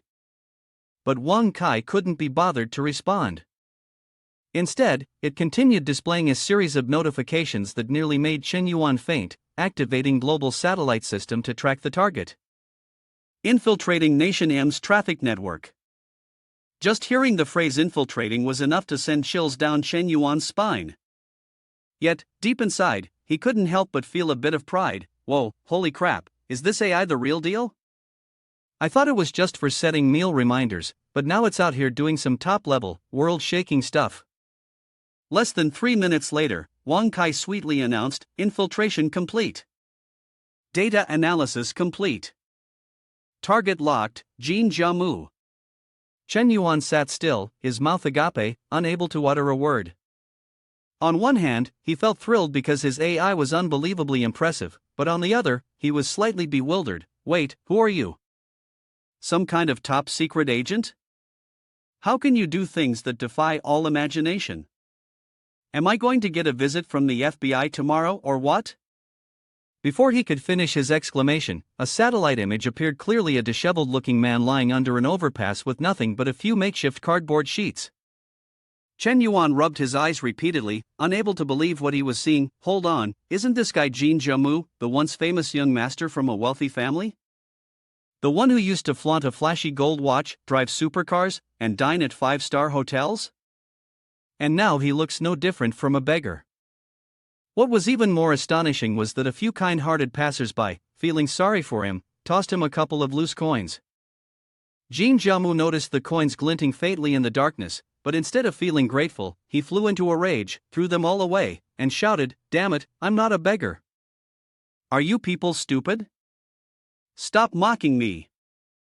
Indeed, he still likes to get beaten. Seeing Jin Jiamu jump up like that, the others were not having it either. One angry young man responded, I only gave you money to buy a bun because I felt sorry for you, and now you're insulting us. You're such a bitch, can't even appreciate kindness." Upon hearing this, Jin Jiamu seemed to have hit a nerve. His neck bulged as he shouted, "What? Who did you just call a dog? Come on, say it again, I dare you." Without needing to say much more, the three tall young men jumped in. Among them, the most prominent was a tall, muscular guy with long curly hair named Edward. He kept punching Jin Jiamu relentlessly, saying, "Talking about you, what now, feeling humiliated? What else is there to say, dog?" Blood spurted from Jin Jiamu's nose as he collapsed to the ground, looking like he had just died. In an instant, he went from being aggressive and domineering to suddenly docile. After the beating, the three left, but not without one last insult. There you go. If you know what's good for you, stay quiet and sit still. Why get angry and end up getting punched into your senses? Witnessing Jin Jiamu being beaten under the overpass, Chen Yuan couldn't help but laugh out loud in front of the screen. This is the law of karma. Who told you to be arrogant when you were rich? Now you're reduced to a garbage picker. Getting beaten is well deserved. He continued, could it be that when Qin Keyen broke up with him, she took all the money from his card? But even if he was completely broke, it wouldn't be to the point of living under a bridge. When I was in Nation M, I even heard that he bought a mansion, complete with bodyguards and a butler. How did he end up falling so far, becoming a beggar like this? The more he thought about it, the less he understood. Chen Yuan began to reason with himself, he's not disabled, and it's not like he can't speak. He's highly educated, even has a graduate degree. On top of that, he used to be a big boss, why not just wash dishes or do something to get by? At the very least, as a wealthy young master, he should still have a Rolex watch or a diamond ring to pawn. How did he end up in this situation after just half a month? Seeing Jin Jiamu's disheveled and haggard appearance, an elderly woman passing by handed him a box of pastries. Here, my lord, get up and eat something to ease your hunger. This reality is too harsh for Jin young master. It turns out that when he first arrived in Nation M, he still retained the aura of a wealthy heir, thinking he could easily land a high-ranking job and start a glorious new life. He told himself, with my postgraduate degree and experience as a general manager of a $100 billion corporation, big companies will surely roll out the red carpet to invite me to work for them. And as for this so-called starting from scratch, I will prove to everyone what I'm capable of. At first, Jin Jiamu aimed for high-level management positions, but life was not as rosy as he had imagined. During the first round of interviews, his applications were mercilessly tossed into the trash bin. After being repeatedly humbled, he was forced to tone down his ambitions and began applying for lower positions, from department head roles to regular staff jobs. However, finding a job abroad wasn't as easy as those inspirational stories on the internet made it out to be. High-ranking positions demanded experience that Jin Jiamu didn't have. For lower positions, they claimed he was overqualified and unsuitable for such roles. Most notably, his lofty, indifferent demeanor immediately put off recruiters, who felt that his Veripanes vibe, even at first glance. Manual labor jobs like washing dishes or making deliveries were completely at odds with the inherent arrogance of Jin young master. He couldn't accept the idea of bowing his head to perform such menial tasks, yet he no longer had enough money to sustain his pride indefinitely. Gradually, Jin Jiamu lowered his standards, step by step, but all he received in return were waves of rejection. Life kept dragging him down from the clouds to the ground, and from the ground, he sank straight into the abyss. As he ate his bread, he couldn't help but lament, once, I held power, but now, in hardship, I am looked down upon for my weakness. And then, a harsh truth suddenly dawned on him, without money, trying to rise up is as impossible as reaching the heavens. Time flew by in the blink of an eye, and before anyone realized it, the talent search program had become the hottest sensation on the internet. The show's soaring popularity was like a steaming hot pot spreading warmth in the freezing winter, reaching from bustling cities to quiet rural villages, from office workers to housewives. In short, wherever there was an internet connection, traces of the show could be found. The statistical figures left everyone in shock across the entire internet. The program had amassed over 2 billion views. Comments on Weibo had surpassed 5 million. These numbers were nothing short of a devastating blow to every game show that had ever aired before. Major television stations are lining up to purchase broadcasting rights. Brands are also racing to send sponsorship invitations, as if wealthy elites were bidding against each other. Around early afternoon, the two heiresses, Shin Wusong and Dai Han, decided to go for coffee, making the atmosphere in the CAF suddenly heat up. Here's what happened. The day before, Shin Wusong secretly stole a 1,000-year ginseng root from Grand, making him so furious that he almost had to be hospitalized. As a result, she received a harsh lecture from her father that she would never forget and was grounded for 3 whole days. On top of that, her pocket money bank card, with several hundred million on it, was completely frozen. Furious, Shin Wusong made up her mind, enough. I won't depend on anyone anymore. I'll earn my own money, I don't need to ride on anyone's coattails. And with that, she grabbed her bag and signed up for a game show. Now, look at her. Shin Wusong has successfully leveled up and advanced to the next round. With her beauty and talent, how could she not become famous? It's only a matter of time. Sipping her tea with Dai Han, Shin Wusong chuckled, Hey, Han, see this? One day, when I make it big, I guarantee I'll have so many fans that the internet will crash. Dai Han looked at Shin Wusong with eyes full of surprise, as if she had just discovered that her sister was not only becoming more beautiful but also carrying a completely different aura. Unable to contain her curiosity, she immediately asked, Wusong, What have you been doing lately that makes your skin look so radiant? It feels like you've been soaking in the fountain of youth. Hearing that, Qin Wusong eagerly shared, it's all thanks to Chen Yuan. He took me to experience the spirit of heaven and earth. You have no idea, do you? That feeling is absolutely magical. How should I describe it? It's like bathing in a spring hot water, but even more blissful. My whole body feels bursting with vitality, as if I'd just been recharged with the energy of the universe. The moment she heard that, Daihan almost dropped her coffee cup.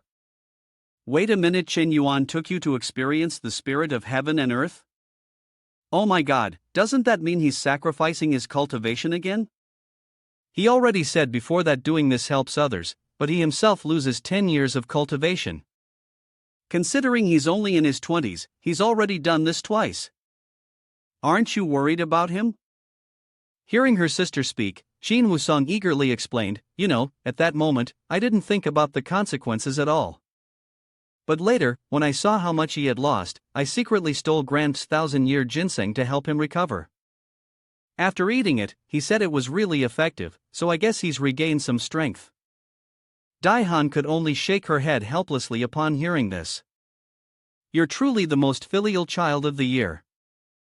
Stealing Grant's ginseng to compensate someone, making Grant so furious he ended up in the hospital, and then your father freezing your allowance. That's what they call no good deed goes unpunished. Qin Wusong didn't care. She simply took a sip of tea and innocently replied, yeah, exactly. So now, if you're thinking of giving him something, think carefully.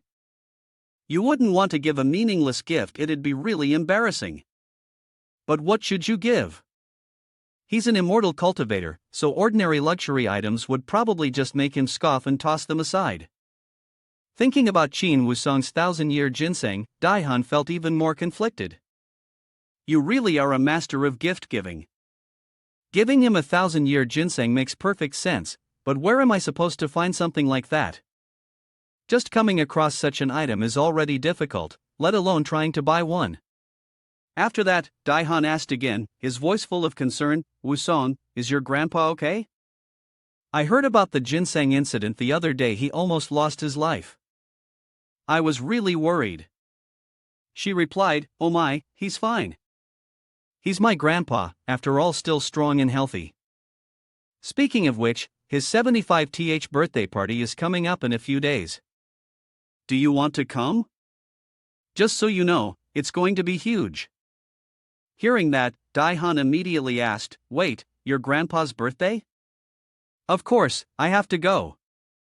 But are you planning to invite Chen Yuan? Qin Wusong playfully responded, of course. Why wouldn't I? Grandpa even told me to make sure he comes. He said he wants to meet the guy who dared to handle his 1,000-year ginseng. I think he still has some lingering thoughts about that incident. The guest list is full of names that ordinary people only see on TV. Wang Jinling from the Wang family, Dai Tianjun from the Dai family, Ma Tiandeng from the Ma family, powerful figures who could shake the entire market with just one word. Daihan, upon hearing that, suddenly asked, oh? Have you told Chen Yuan yet? He should at least be mentally prepared, right? Qin Wusong confidently replied, I messaged him on WeChat a few days ago. He agreed instantly, without a second of hesitation. Hearing this, a slight sense of disappointment rose in Daihan's heart. Wait, Chen Yuan agreed that easily? Isn't meeting someone's family supposed to be a really serious matter?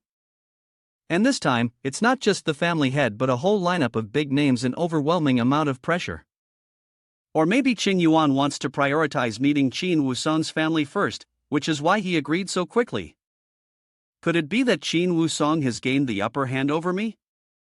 However, on the surface, she remained composed, unwilling to reveal her thoughts. Qin Wusong took a sip of tea and raised an eyebrow, asking, Han, why are you even joining this talent competition? You lack nothing. Are you seriously considering switching careers to become an actress? As for me, I'm doing this to be independent, to prove myself. My family never gave me the chance to do anything. But you? You're already the deputy chief of Dragon Emperor Group, living the dream. Why would you even bother with some game show? Daihan heard that and let out a faint smile, her eyes briefly reflecting a pensive look. Woo-song, do you think being the deputy chief of the group is easy? In reality, this title may sound grand, but it's merely in name just a decorative position. No one in the group truly listens to me. The layers upon layers of uncles and senior figures in the company all see me as just a young girl, lacking experience, lacking power. Think about it, this world is like a battlefield where every step is a struggle. Who would ever pave a smooth path for me to walk on? Shin Woo-song nodded, his eyes filled with understanding. So even rich kids have it rough, huh? But don't worry. Once we finish this competition, we'll be famous. By then, your uncles and senior figures won't dare to give you a hard time anymore. At that moment, Park Young-jae's assistant stepped forward, his face shining and smiling brightly, speaking fluent Chinese as if he had just completed an intensive online course. Hello, ladies, our president would like to get to know you. I wonder if you could kindly share your contact information. Daihan looked up, glanced briefly at Shin Woo-song, who also looked over, and neither of them bothered to respond right away, continuing to savor their coffee. But out of politeness, Daihan casually asked, "Is the president from Nation K?" He answered, "Yes, that's right, he's from over there." With that, the assistant beamed and pointed towards the tall man from Nation K, who was sitting by the window with the light hitting him just right, making him look every bit the heartthrob, a sight that was almost mesmerizing. In fact, these two sisters had quite an exciting plan. After having coffee, they would take a stroll around Chen Yuan's villa to survey the market.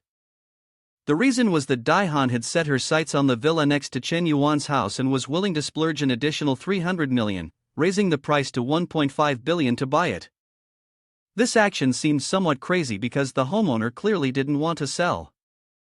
But for Daihan, money was no issue, what mattered was the goal of being Chen Yuan's neighbor. However, her enthusiasm was ruined when Park Young-jae's assistant interfered, completely killing the mood. Daihan placed her coffee cup down and coldly remarked, "No more, not interested." But the assistant certainly wasn't one to give up quickly. He continued with a barrage of words, "The girl's just having a temporary misconception. Why should she distance herself from someone thousands of miles away? Forming friendships with such people might not be a bad thing for both of you. Who knows, after getting to know our village chief, you might realize it was an extremely wise decision. I believe you won't regret it." Looking at the way the assistant spoke, there was not a trace of sincerity. On the contrary, Shin Woo-song delivered a final remark, his face remaining cold and emotionless. "Your president is very impressive, but unfortunately, we're not interested in getting acquainted. Let's go, Han." With that, Shin Woo-song pulled Daihan along.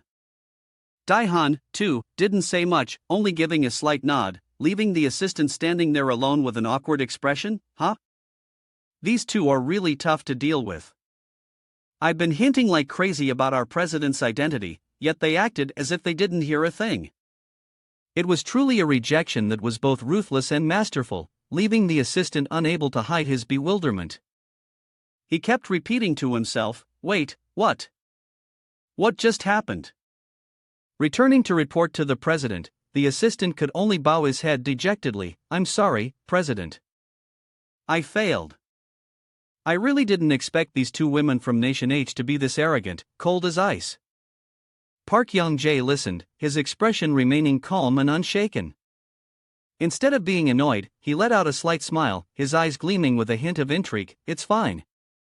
Just now, when she stood up, I realized something, she's even more beautiful than I imagined." He continued, "Even many top actresses in Korea don't move me the way she does. Help me investigate these two people, I absolutely have to win her over." As soon as these words were spoken, the assistant almost fainted. But President, you're getting married next month." The engagement contract has been signed, and this time, it's a major decision made by the group, it's not just some trivial matter. Park Young-jae remained unfazed upon hearing this. "I know my marriage is merely for the benefit of the group. I was never given a choice. But real love is different. Just now, in that fleeting moment, I felt like I had found the one I truly want to love." As he spoke, Park Young-jae's gaze drifted toward the place where Dae-han had just disappeared, his expression dreamy, like a love-struck young man. But why didn't he choose Chin Woo-sung? She was stunning too, wasn't she? The problem was that the two women seemed so close. If he dared to play both sides, he'd definitely get caught. So, Dae-han it was. Meanwhile, the assistant stood there, completely bewildered. It's over.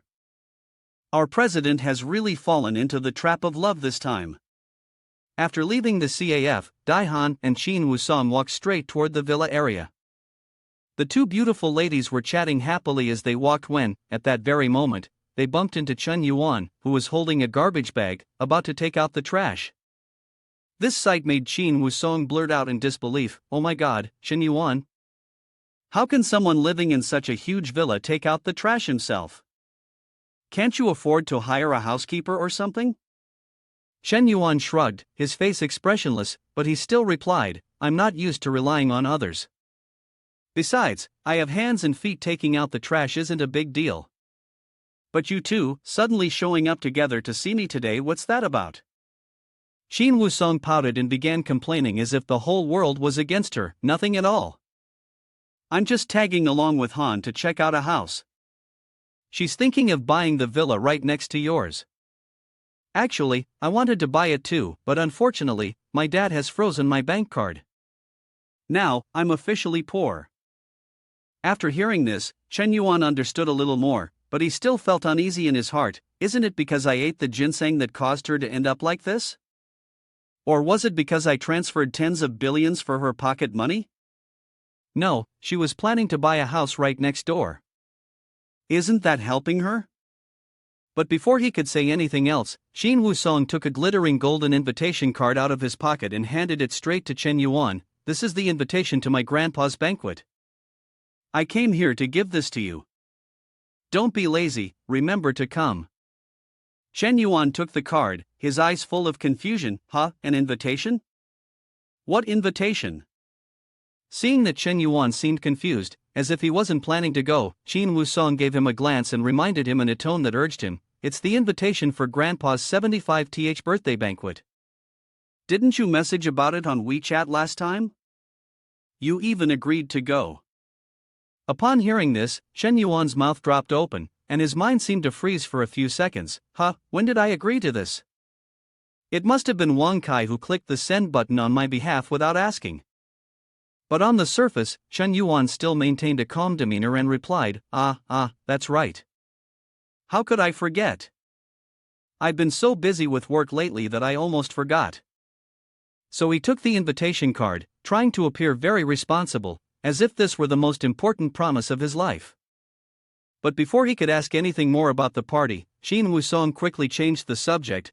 Speaking of which, we actually ran into an incredibly handsome guy from Nation K at the CAF earlier, and he even asked for Han's contact information."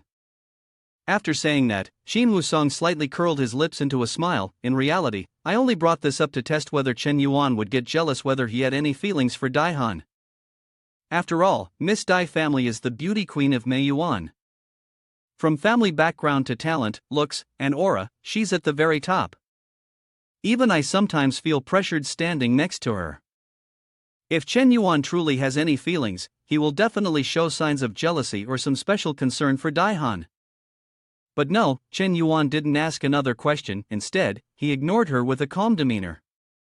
Dae-han caught a whiff of green tea and stepped forward to speak. "Sister Woo-sung, why are you saying all that? I've never cared about people on the sidelines. A random male student asking a female student for her WeChat could just as easily ask someone else. People like that are, to me, extremely low class." As soon as those words were spoken, the atmosphere around them seemed to chill, and Chin Woo-sung suddenly felt a bit uncomfortable. But before Chin Woo-sung could react, Dae-han seized the moment and unexpectedly asked a question no one saw coming. "Chen Yuan, are you free tonight at 7? Chen Yuan was always free, so he quickly answered without a second thought, "Sure." Upon hearing this, Dae-han didn't hesitate for a second and immediately added, "Let's go see a movie tonight." Chin Woo-sung was taken aback, and this time, she didn't know who was the one getting jealous. Sometimes, idle life can make one feel lonely. That's why Daihan quickly suggested, how about going to the movies with me? Today's the first screening of Wandering Universe. I'm curious to see if my face looks distorted on the big screen. Although my role is just a brief cameo. Hearing that, Chen Yuan was surprised and asked, wait, it's screening today? Why not wait until the new year to release it for a blockbuster success? Because in this film, Chen Yuan is the shining male lead. So Daihan carefully explained, I heard that Gao Kuan-yin is currently the master on the talent show, and she's being criticized for not having a signature work. That's why the production team rushed to bring the screening forward to salvage some reputation. This film gathers a group of stunning beauties. There's the female lead Gao Kuan-yin, Xin Wusong, and then there's Daihan, Wang Mengmeng, Jilu, and Yu Ling Shuang. This entire lineup could light up the whole area wherever they go.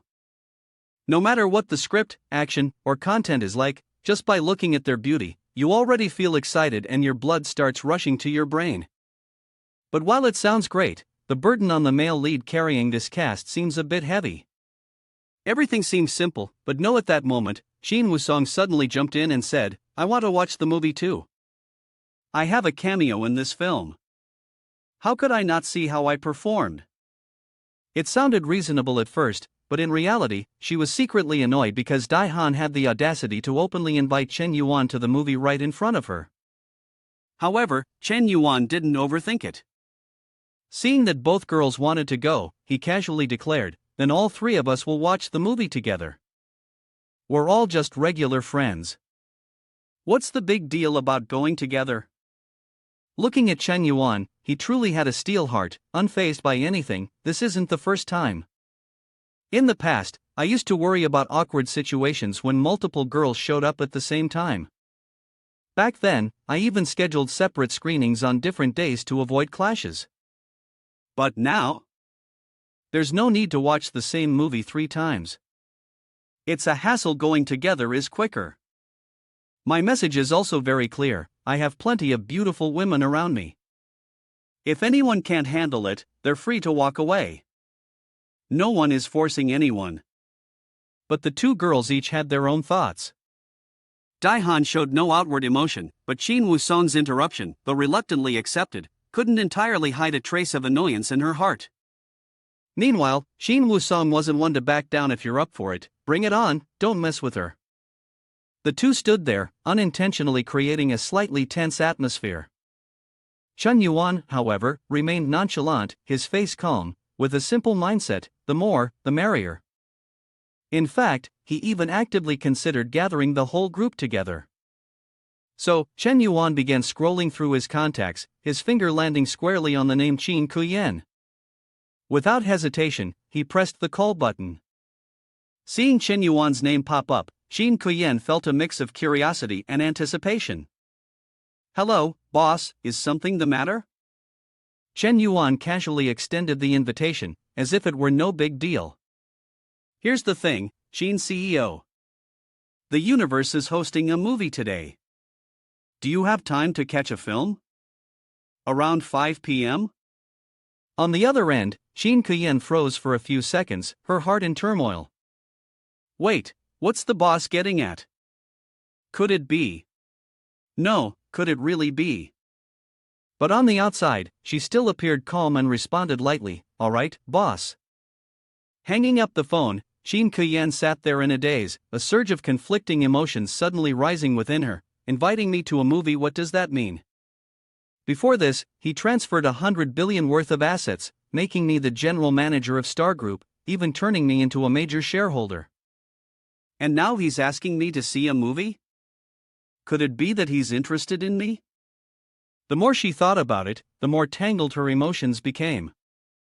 Every word Chen Yuan had said was now being meticulously analyzed, as if it were an emotional probability equation. Chen Yuan really is the ideal type: intelligent, charismatic, visionary, someone who knows how to seize opportunities, and on top of that, incredibly handsome. His allure is nearly impossible for anyone to resist. But I just got out of a relationship not long ago. If I accept new feelings now, wouldn't that make me seem a bit too fickle?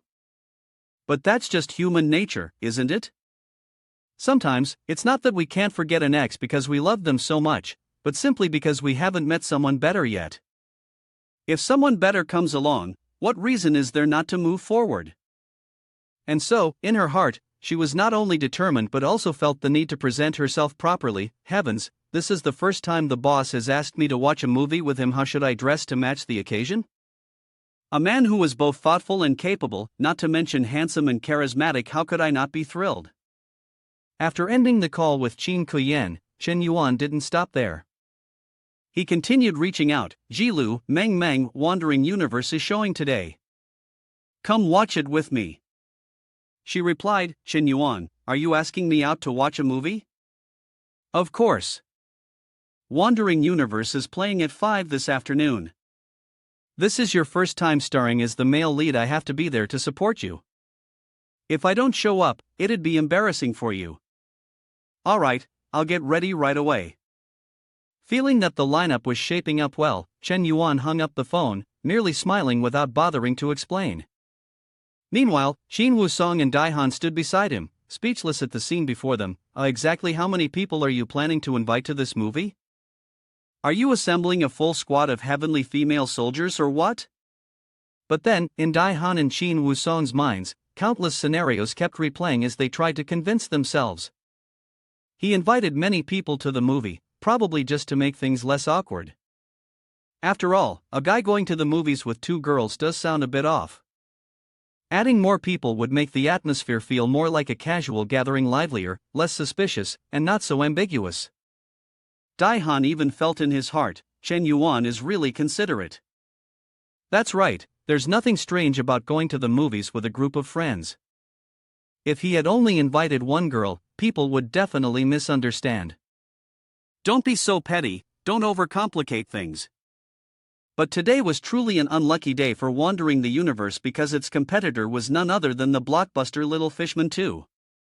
And it didn't take a genius to figure out that while Wandering the Universe was struggling to attract an audience, the screening rooms for Little Fishman 2 had been fully booked for weeks.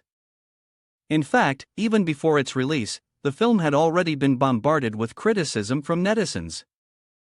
First of all, the male lead, Chen Yuan, wasn't even a professional actor. Rumor had it he was just a rich guy with a peculiar hobby. As for the female lead, Gao Kuan-in, she was a complete newcomer, with a few random scandals attached to her name. The director was labeled a notorious legend.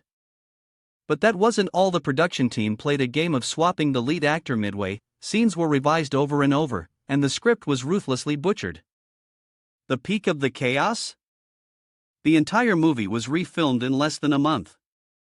It was exactly the kind of situation that made netizens want to kneel down and sigh, are you guys kidding me? Even the name Wandering the Universe got roasted without mercy, with people saying, it clearly tastes like a rip-off of Wandering the Earth. With so much controversy swirling around, Chen Yuan couldn't help but feel frustrated. How is this getting bombarded with 1-star reviews before it's even released? I'm a best actor, you know. Have you guys even watched it before judging? Time flew by in the blink of an eye, and before long, it was already 4:30 in the afternoon. The theater began to fill up, with couples walking in hand as if heading to a festival. Even though it couldn't compete with Little Fishman 2, Chen Yuan still threw money into advertising, hoping to salvage what he could. Amid the lively atmosphere, he appeared in full stealth mode. His outfit consisted of a tightly secured face mask and a baseball cap. At a glance, one might have mistaken him for a movie star sneaking in to watch a film. While waiting, Chen Yuan faintly heard a couple passing by, and the girl's voice whispered, "Honey, should we watch Wandering the Universe or Little Fishman 2? After hearing the question, the guy sneered and replied, "Of course, duh, no need to think, it's obviously Little Fishman 2. That film's by Zhou Xingxing, the sequel to the classic. As for Wandering the Universe, it's got all new actors, the director's terrible, and the only thing going for it is that Smoke CEO is playing the lead role." But what's Smoke CEO even doing acting? He just relies on his money, tries to make a film, and calls himself the lead. If the movie turns out bad, I'll eat dirt. The girl hesitated before replying, "But honey, I heard Smoke CEO is good at acting, and they say the film has a huge budget with amazing special effects." The guy shook his head and continued his rant, looking at her with the utmost disdain. "So what if it's got a huge budget? So what if the special effects are nice? It's just a bunch of flashy nonsense. I don't like it, I'm not watching it. Even if the movie's free, I wouldn't waste my time on it. That firm statement from the husband made Chen Yuan's ears burn. Unable to hold back any longer, he stepped forward, patted the man on the shoulder, and said with heavy sarcasm, "Buddy, whatever movies you watch is your business, no one's forcing you. But trashing someone else's hard work without even watching or understanding it? That's not cool. And hey, if Wandering Universe isn't as terrible as you claim, are you really gonna eat dirt? Talking big without keeping your word is pretty embarrassing, you know." The guy's face turned red with anger as he snapped back, "So what if I criticize Smoke CEO? What does that have to do with you, huh? I'll say whatever I want. What are you gonna do about it? Just look at you, probably some lonely single guy wandering around here by yourself. Bet you'll never get a girlfriend in your life." Thinking he had struck a nerve, the guy barely had a moment to gloat before getting slapped in the face figuratively within seconds. Two young women stepped forward, each linking an arm through Chen Yuan's as if making a statement of ownership. "Who says our brother Chen Yuan can't find a girlfriend?" "None other than Ji Lu and Wang Meng Meng." Their beauty wasn't just stunning, it was breathtaking to the point of leaving people speechless. Other girls suddenly felt as if they had been reduced to background characters, so gorgeous, and decked out in designer brands from head to toe, shoes worth tens of millions, bags costing hundreds of millions, global limited editions. When did an angel descend to earth like this? The guy who had just been arrogantly mocking earlier now felt his heart twist in pain as he realized that these flawless women were clinging to Chen Yuan, the very person he had just ridiculed as single. And so, a burning question surged within him: why is this happening? Why are these two goddesses by his side? Noticing his gaze, brimming with fascination and almost pulsating intensity, his girlfriend glared at him sharply. "What are you staring at? If you like them so much, why don't you go after them?" With that, she spun on her heels and stormed off in a huff, leaving him scrambling to explain, his face turning dark with panic. "No, honey. I wasn't staring. I just accidentally glanced over for a second." Hearing this, his girlfriend erupted like a volcano. "A glance? You stared at them for several seconds without even blinking. And now you want to call it a glance? You're saying I'm not as pretty as they are, aren't you?" Feeling as if his life were being threatened, the guy was so flustered that his tongue got tied, and all he could do was repeat over and over, "No, no. To me, you're the most beautiful in the world, incomparable to anyone." "Humph. You men are all the same, eating from one bowl while eyeing another," she scoffed. "Trash. Break up immediately." Chen Yuan could only sigh at the scene before him. "Looks like making up tonight is going to take quite some effort, not to mention blood and tears." As for Ji Lu, she was completely smitten with Chen Yuan, clinging to his arm like superglue. As long as he was breathing, she was alive. Her soft voice never stopped whispering, "I missed you so much, Chen Yuan, my dear brother. It's only been half a month apart, but it felt like a whole century. Without you, my heart loses its rhythm. I can't eat well, can't sleep peacefully, and all day long, I just hug my pillow, dreaming of you." He said, "Ji Lu, tone it down a bit, will you? People are staring." Ji Lu replied, "I don't care if they stare. As long as I love you, that's all that matters." But the story didn't end there. Just when everyone was feeling deeply shaken wrong. Less than a minute later, two other people appeared, so breathtakingly beautiful that the entire movie theater fell silent for a few seconds. These two new girls weren't just stunning, they radiated an ethereal aura, as if they had stepped out of a painting. Their features were sharp and exquisite, their skin smooth and fair. Every glance, every smile carried a mesmerizing charm, making it impossible for anyone to look away. In that moment, the whole theater seemed to collectively freeze in awe, overcome with envy. And deep inside, a tearful question echoed, "Why is fate so unfair? I thought this guy holding hands with two girls was already the peak of dominance, but who would have thought he was holding hands with four?" And the most important part? All four girls beside him were top-tier beauties, each worthy of being the main character in any romantic story.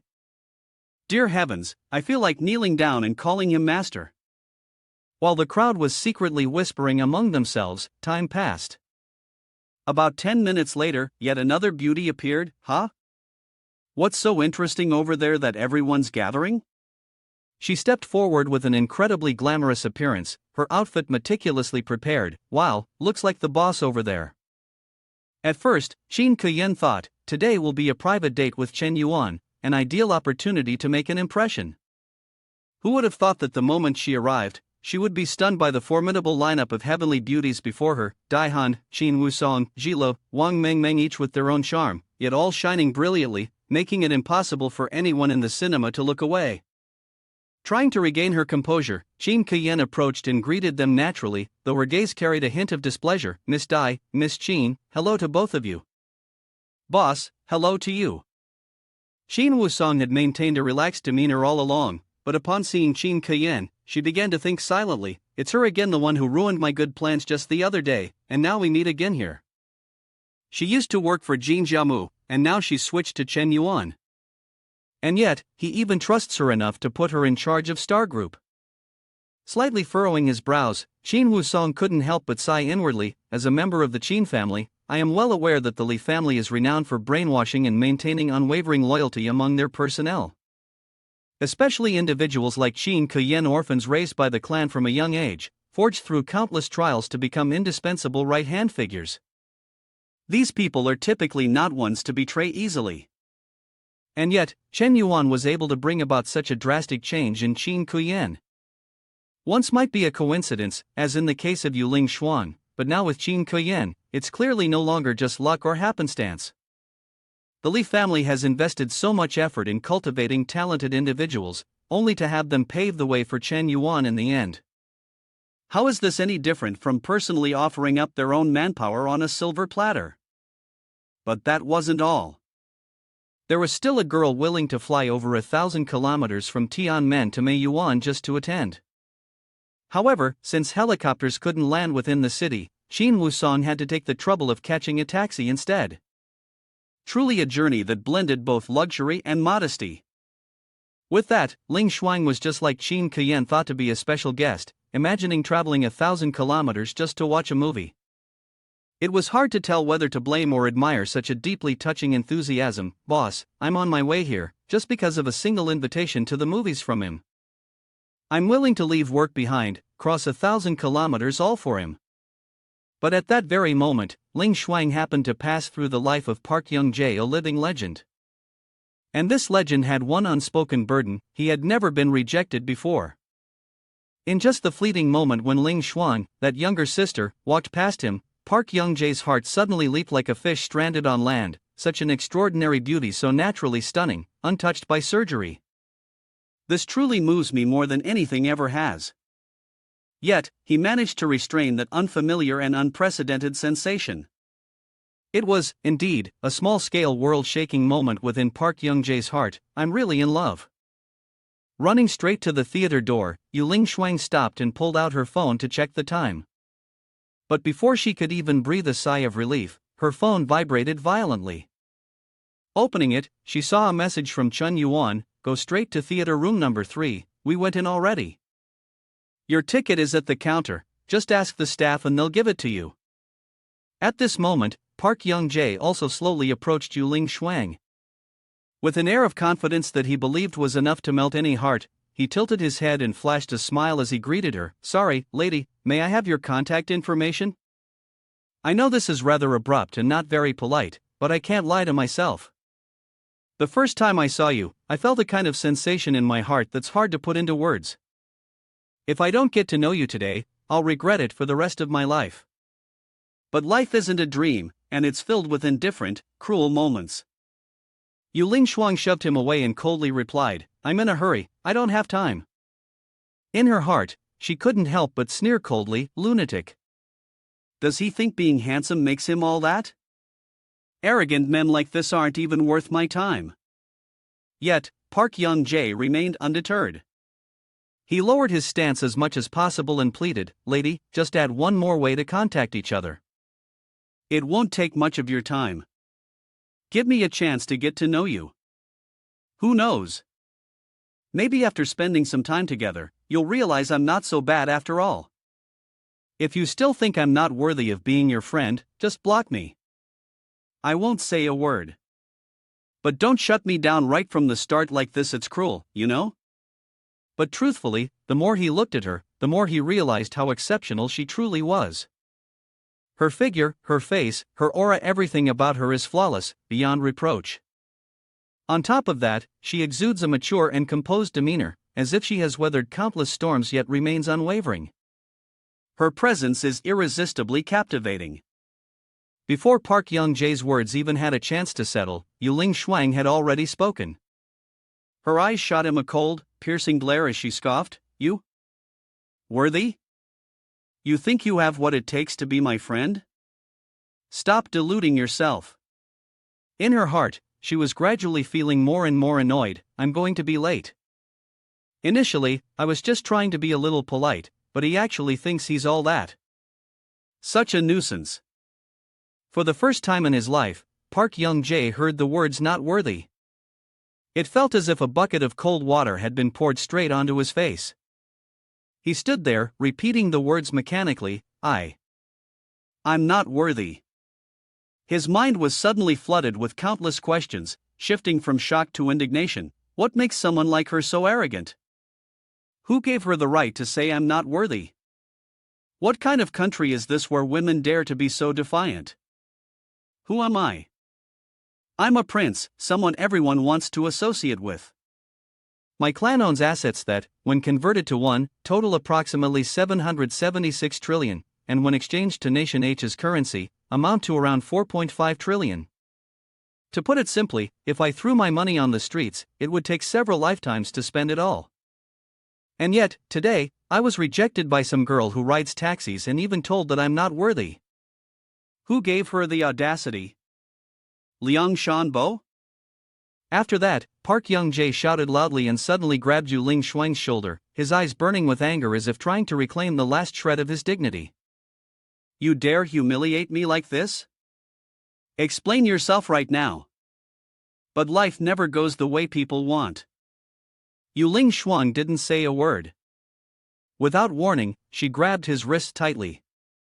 In just a split second, she spun like the wind, and right before the astonished crowd, she executed a flawless shoulder throw.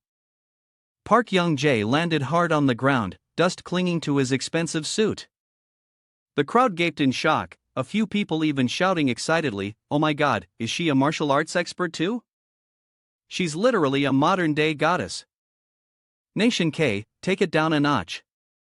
There are too few girls and too many guys here. We ladies have to draw lots, and you still think you can compete? If you know what's good for you, go back home and find your own girls." Yuling Shuang dusted off her hands, her face cold as ice, before uttering a single sentence that silenced the entire atmosphere: "Stop bothering me, or deal with the consequences yourself." Meanwhile, Park Young-jae was still lying on the ground, his whole body aching physically and mentally, gritting his teeth and glaring like a lion driven to madness. The once handsome face was now wrinkled with anger, unrecognizable. Never before has any woman dared to humiliate me like this." The assistant rushed over like a gust of wind, his face visibly anxious. Young master. Are you all right?"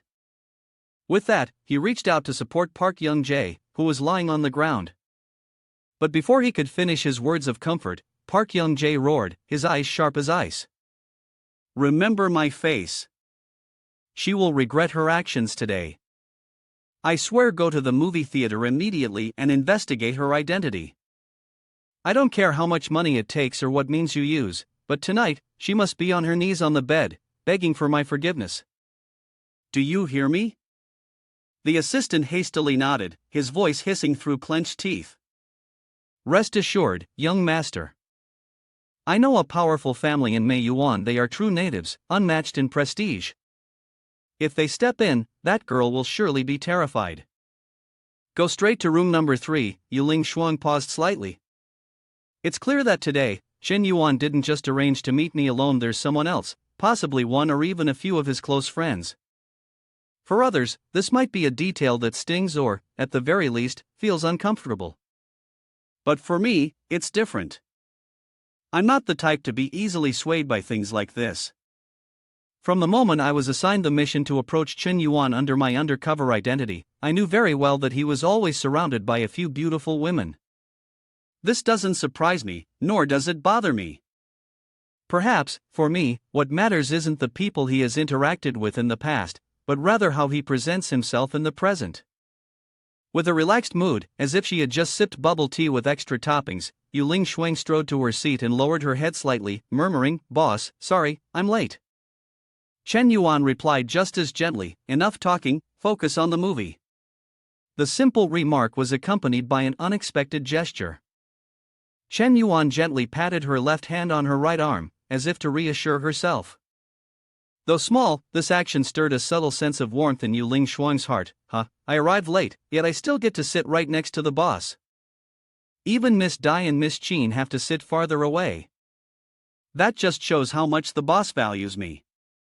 At that moment, Yu Ling Shuang understood something that not every woman realizes: if you want to keep a man by your side for the long run, beauty alone is not enough.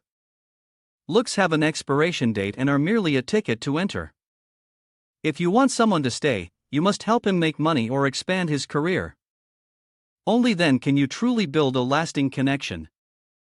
The movie Wandering the Universe is truly a spectacular production, from the performances to the costumes, not to mention the inclusion of international actors to enhance the authenticity of the scenes depicting Earth in crisis. The male lead, played by Chen Yuan, delivers a deeply compelling performance that transforms what could have been a small character into a symbol of extraordinary perseverance. It turns out that the protagonist, a seemingly ordinary young man, is someone who quietly sacrifices everything to protect the female lead. He doesn't speak of it, nor does he boast; everything he does is through silent action.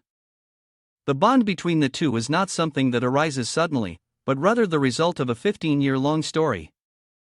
Then the plot reaches its climax, as the female lead is given an important mission, one that could determine the fate of humanity. She knows that this mission is one way, she will never return. The male lead refuses to stay idle. He chooses a different path to save her, while also shouldering the responsibility of saving the world. And so, he goes to face death. Just when it seems like the story would end there, the female lead refuses to let the male lead sacrifice alone. She decides to die with him. Both of them loved each other so much that they were willing to do anything for the other, yet throughout the entire movie, they were never truly together. Always interrupted. Only when the film was about to end exactly in the last 5 minutes did it happen. At the very moment they sacrificed themselves for humanity, Chen Yuan revealed his ultimate pain, as if his entire world had collapsed. The way he expressed his agony, from his hollow eyes, his trembling shoulders, to his choked sobs, it was a heartbreaking cry that shattered the audience's hearts, making the tears fall uncontrollably. The whole theater was filled with the sound of weeping, tissues passed around non-stop. The male lead cried, the female lead died, and the audience was overwhelmed with emotions. Oh my God, this movie made me cry so much. The last time I cried like this was probably watching a movie last year. This is true love, living and dying for each other, breaking inside because of each other, yet never able to be together. This film is absolutely stunning. I need to post about it right now. Seriously, who said Smoke CEO can't act? Come here and let me talk to you. At first, I planned to watch it just to criticize for fun, but this movie completely shattered all my prejudices. This is definitely the best film I've seen this year, and I'm not even exaggerating. While the theater was abuzz with chatter, a group of 6 girls, Yu Ling Shuang, Wang Mengmeng, Qin Wusong, Daihan, Qin Keyan, and Jila, sat crying, their eyes red. Oh my God, he's truly handsome. I think Chen Yuan is even more attractive than the celebrity I've idolized all this time. Such an overwhelmingly charismatic presence. Wang Mengmeng suddenly blurted out, why do I feel like brother Chen Yuan and sister Kuan Yin are a perfect match? Chen Yuan doesn't just break the hearts of characters in the movie, he moves all of us as well. He's truly the kind of man worth shedding tears for. On screen, Chen Yuan's emotions unfolded from anguish to utter heartbreak, rendering the 6 girls speechless. Yet in their hearts, they silently wondered, does he truly love her? Why is this so heart-wrenching? Outwardly, Chen Yuan appeared to be a carefree man who seemed to have it all: wealth, fame, and the adoration of beautiful women. But deep down, he was nothing more than a lonely, reclusive man who refused to let anyone into his heart. People think the essence of the film lies in pain, loneliness, and the yearning to be understood, something that brother Chen Yuan has experienced in his own life. Before he became a successful entrepreneur and was hailed by the world as the god-richest wanderer, did anyone ever care about what he had endured? No one.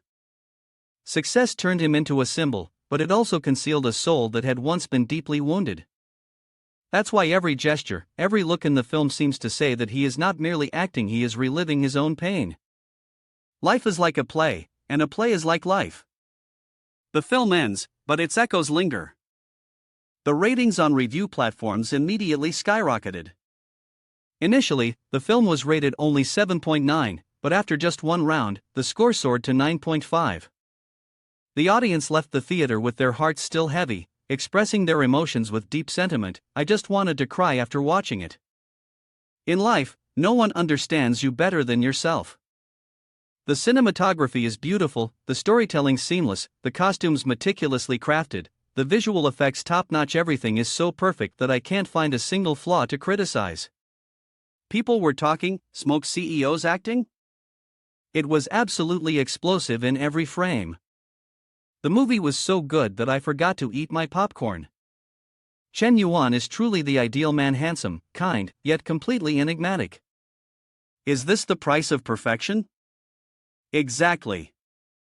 Now I understand why Smoke CEO doesn't need to invite the best actor anymore. He already has a powerhouse of talent and fortune right here. What more could he possibly need? At that moment, the movie theater had just emptied out. The clock showed 9:30 p.m., yet the outside buzzed as if it were rush hour. A fleet of luxury cars was parked tightly in front of the theater, their polished surfaces gleaming so brightly that they reflected the streetlights. Every car was perfectly synchronized, looking like a lineup prepared for an elite auto exhibition. A quick count revealed more than 20 of them, leaving passers-by stunned. Leading this impressive formation was none other than Park Young-jae. He stood there, his expression shifting from anxious to irritated after waiting for over 2 hours. His assistant, always by his side like a walking supercomputer analyzing every situation, finally spoke. "Young master, I believe there is a high possibility that the girl already has a boyfriend." The assistant continued, "If that girl truly doesn't care about material things, then will this grand supercar display of ours even be effective?" Park Young-jae smirked upon hearing this, his eyes gleaming with confidence. Do you really think there's anyone in this world who doesn't care about material wealth?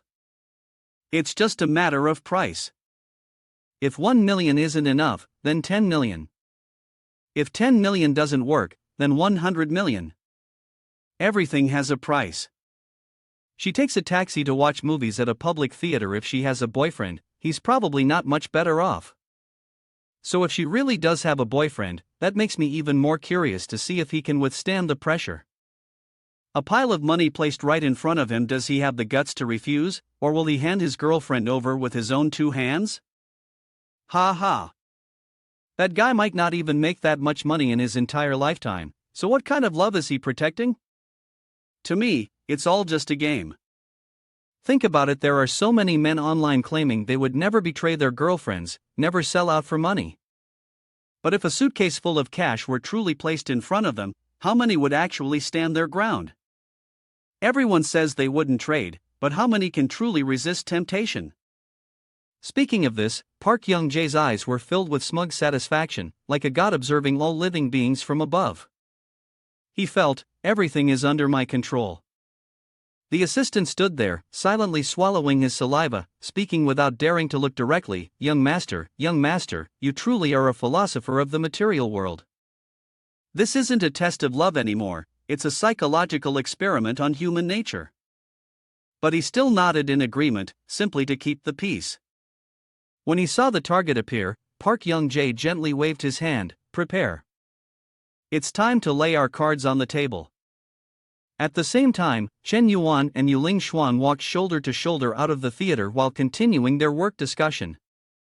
Even after watching such an emotionally charged movie, Yuling Shuang didn't forget her main task, reporting progress to the boss. Boss, we have completed the acquisition of the major brands under the Li family, with only a few post-processing tasks left.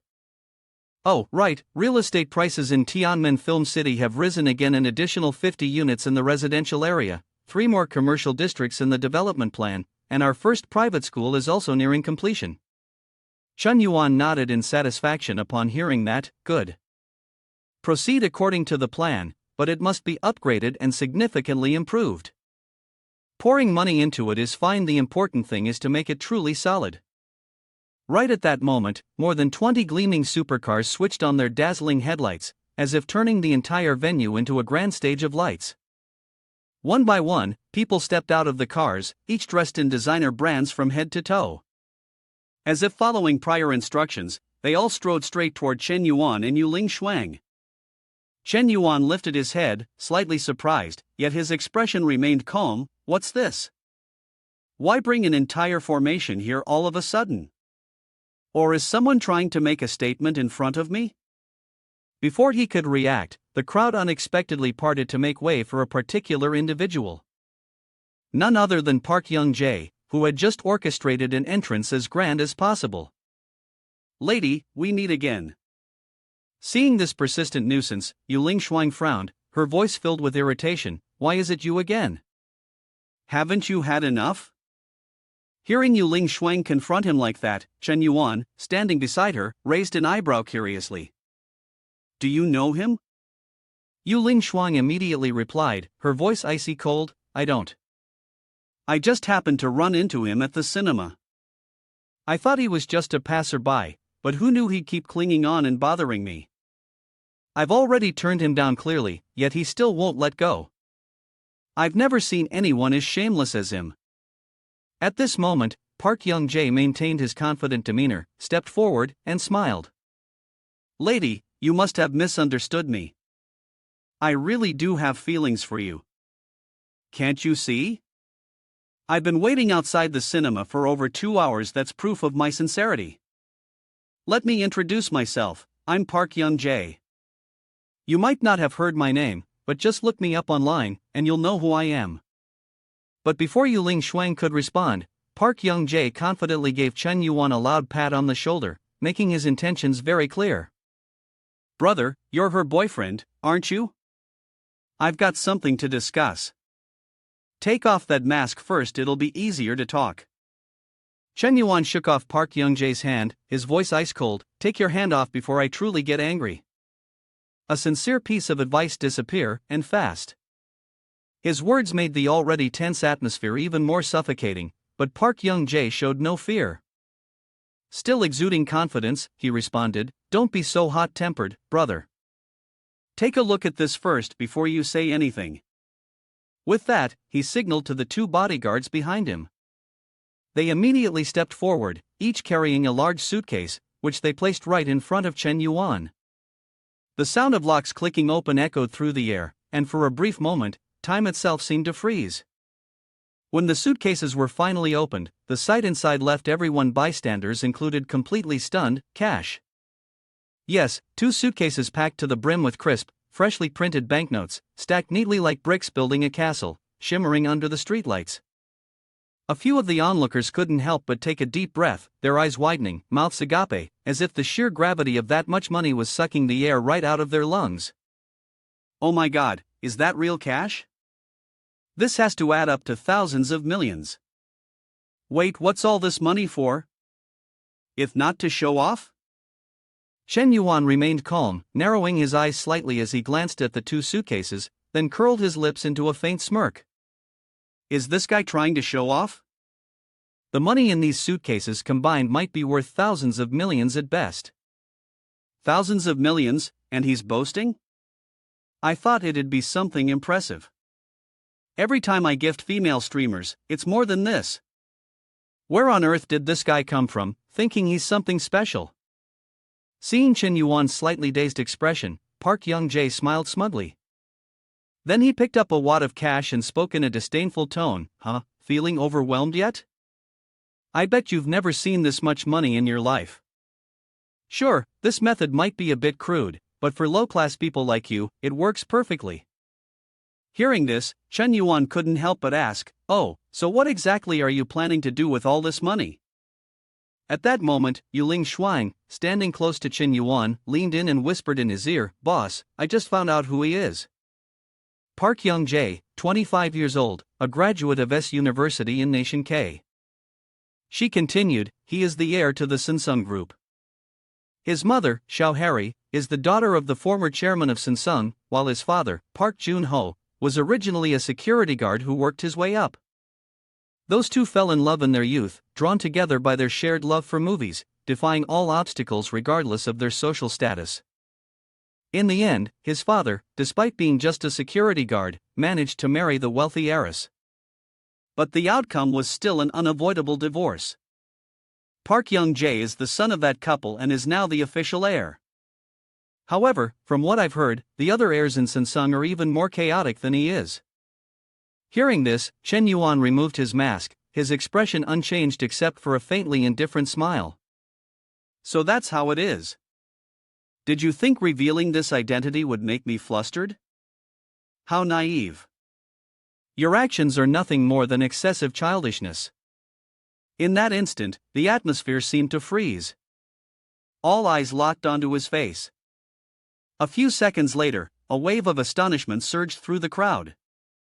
"Boss, Smoke CEO." The first person to exclaim was Wang Gue, who was in the pharmaceutical and medical group.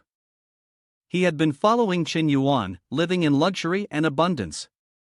Now, seeing him, everyone was stunned, their eyes almost falling out of their sockets. They were not only shocked but also found it hard to breathe. How could it be Smoke CEO? And at such an ordinary movie theater?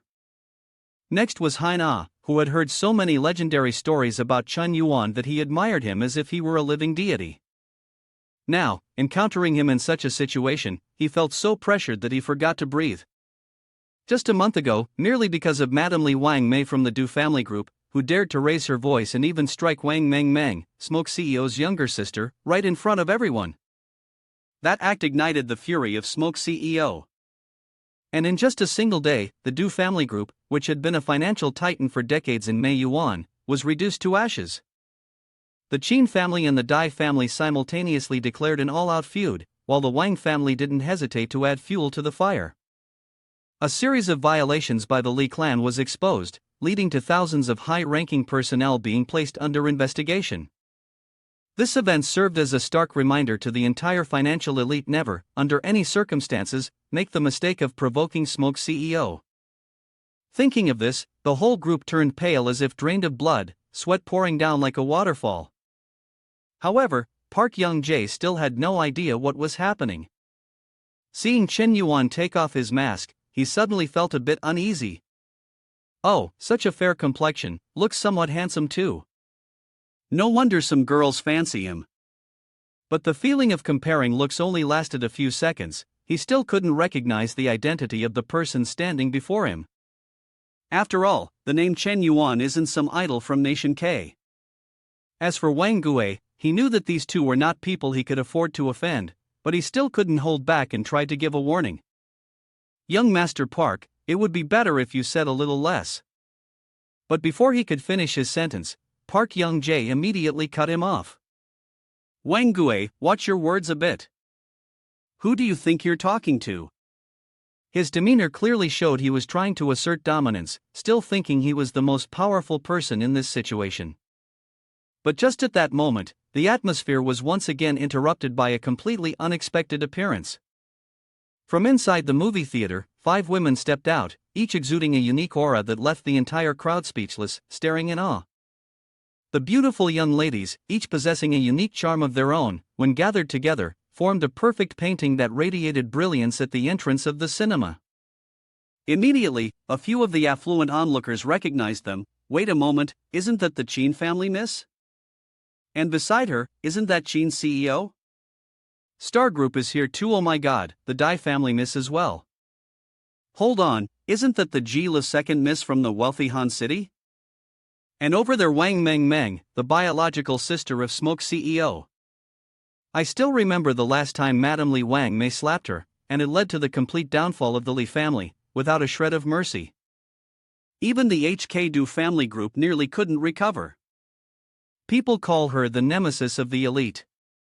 As soon as they realized the identities of the people before them, many took a deep breath. The entire group of rich heirs, from Wang Gui, young Master Huan, Haina, to those who had benefited from their wealth, all turned pale. A single thought surfaced in everyone's mind: we're doomed. Don't let these girls' beautiful appearances fool you. Behind them lies a force strong enough to destroy everything within reach.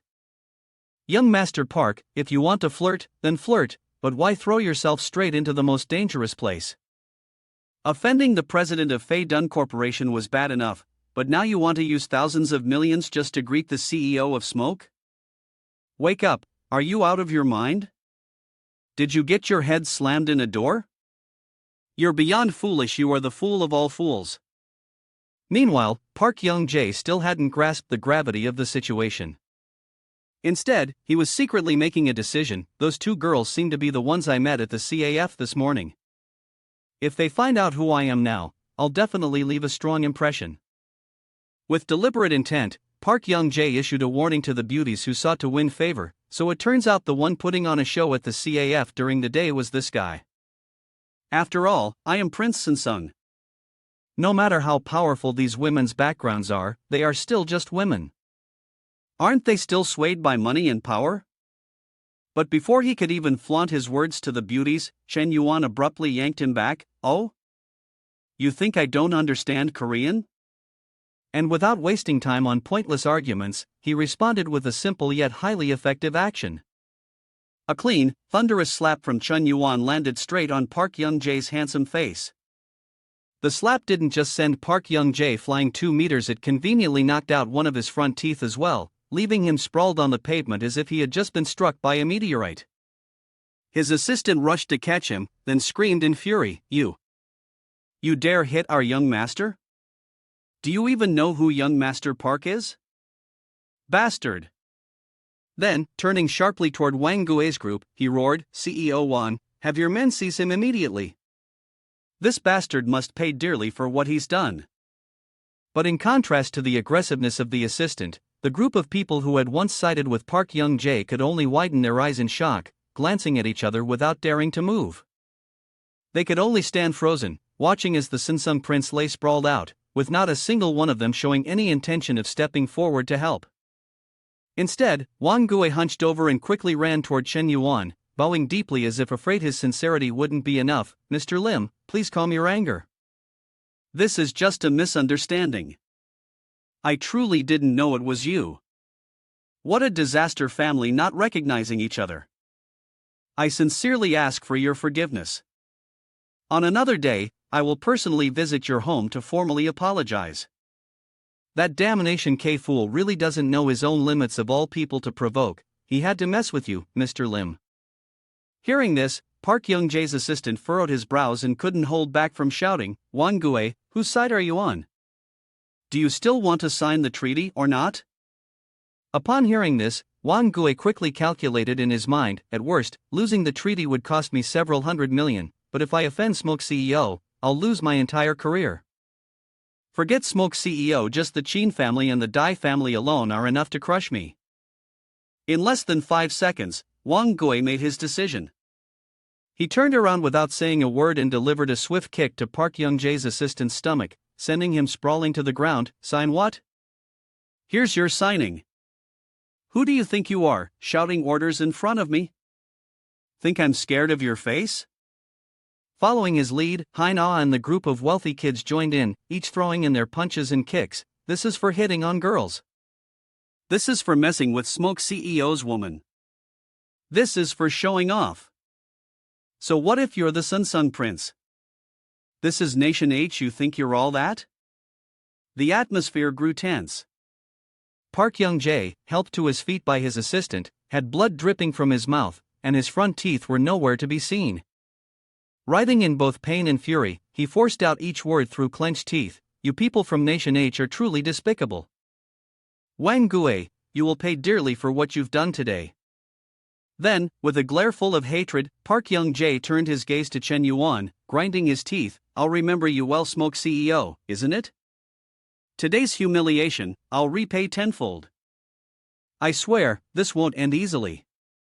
But as soon as he aggressively issued his challenge, Chen Yuan merely curled his lips into a faint smirk and responded with a sentence that sent chills through the entire crowd. Sansung Prince, I remember you well. From now on, I can say this clearly: Sansung no longer exists. His words struck like lightning on a clear day, leaving everyone present gaping in shock, their faces drained of all color. The wealthy heirs, already fearful, were now utterly terrified. They knew full well that the words of Smoke CEO were never mere threats. If Smoke CEO says the Fin family has collapsed, then the Li family will truly be erased. If Smoke CEO says Sansung is no more, could that really be the inevitable truth about to unfold?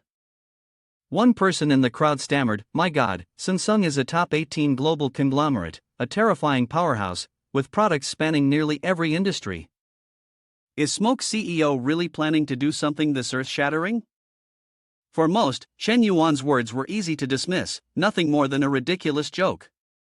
But Yuling Xuan was different. She didn't laugh. On the contrary, to her, every word from Chen Yuan was a guiding beacon, carrying a meaning far deeper than anyone else could comprehend. A series of hypotheses flashed through my mind. Boss never jokes around. This must be the next step in his plan. So it turns out he had foreseen things far beyond what I imagined. This isn't just a strategy to dominate the domestic market, it's a plan to expand globally, gradually taking over foreign groups, building a transnational financial empire. What is the ultimate goal? Not just to lead, but to control. Developing enterprises within the country is still subject to countless restrictions, but abroad, capitalism operates recklessly, even exerting control over politics. Perhaps Boss is aiming to use acquisitions as a stepping stone to take over Sansung, an iconic powerhouse in electronics, machinery, and finance, and from there, ceaselessly expand, eventually holding sway over global politics. This isn't just capitalism at play, this is the move of a true super financier. This thought stirred Yuling Xuan with excitement, yet at the same time, a sense of inadequacy crept in. I thought I had reached an unrivaled level, but compared to Boss, it's clear that I still lack true vision. She continued, "How can I support the boss better? How can I help turn his global dream into reality?" At the same time, deep underground 500 meters beneath New York lay the headquarters of a secret base so eerie that just looking at it could send shivers down one's spine. There, hundreds of people dressed as if they had just stepped out of a sci-fi movie, fully covered in protective gear, faces tense, worked as if they were about to save the entire world. But in truth, no one really knew what they were saving, because their main job was reconstruction. Every day, high-security prisoners were dragged in without any justification, forced to become guinea pigs for these experiments.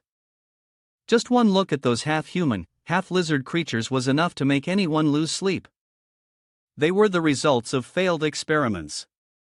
Back then, this secret research base suddenly welcomed a new recruit from Nation H. Seeing her, everyone thought she wouldn't even survive the first experiment. The researchers hadn't even had time to place their bets before she was shoved straight into the lab, beginning her journey of torment. Who would have thought? The world spun in chaos, yet that girl clung to life like a leech. Not only did she survive the first experiment, but she also breezed through 3 rounds of modifications. To this day, she has yet to collapse before fate. Could it be that they were about to witness the creation of another successful specimen? The researchers were losing their minds. If she could survive just a few more hours and overcome all the symptoms, then congratulations, everyone, I have the most perfect warrior in the world. Doctor, according to the latest measurements, her muscles are 3 times denser than an average human's. As for her explosive strength, there's no need to even mention it, it must be over tenfold. Her bones are as hard as steel, and her recovery speed outpaces even a top-tier gamer racing to the top of an event leaderboard. Quickly, inject dose number 11. Erase all her memories. Turn her into a blank slate. Once that's done, we will have the ultimate warrior, no past, no future, existing only to serve the base's purpose. But just at that moment, the blaring sound of the red alert echoed throughout the underground base, 500 meters beneath the surface. The doomsday of these researchers had arrived. The cause? No need to guess, it's those mysterious assassins who just showed up. And these guys aren't the type to sit around, they're world-class killers, coordinating so seamlessly that the researchers could only stare wide-eyed. They take lives as effortlessly as a blink. The base's security guards didn't even have time to grasp what was happening before they started dropping like flies. The once proudly impenetrable defense force crumbled in an instant, no different from a sandcastle meeting a tidal wave. Ever since Qin Yuan declared his intent to rescue Lin Shutong, the entire assassin underworld had been buzzing. This mission was so enticing that even top-tier assassins, who would normally never consider working together, decided to join forces. The reason was painfully simple: securing this rescue contract meant living in luxury for a lifetime, retirement, relaxation, everything set. Houses, cars, yachts, vacations, more money than they could ever need, enough to do absolutely anything. Outside, assassins were throwing everything into chaos. Inside, the director scratched his head in frustration. Just as he was at a complete loss, a base security guard burst in, looking like he'd just seen a ghost. "Director, these assassins are monsters, we can't stop them at all. And it seems like there's a mole in the research team helping them." Hearing this, the director broke into a cold sweat and shouted, "Quick! Everyone, get into the safe chamber, lock the door, and call headquarters for immediate reinforcements. But most importantly, all research documents must remain absolutely confidential. If we lose them, we're all doomed." One of them looked at Lin Shutong with deep regret, then tried to reassure the director with a rather unconvincing argument: "Reinforcements are on their way, at most 30 minutes from now. Just hold on for another half an hour, and everything will be fine." The director exploded. "Fine? Fine, my ass. We'll know in half an hour whether we make it through or not, but one thing's for sure: whoever survives won't be getting a paycheck next month. You'd better stay alive if you still want your year-end bonus."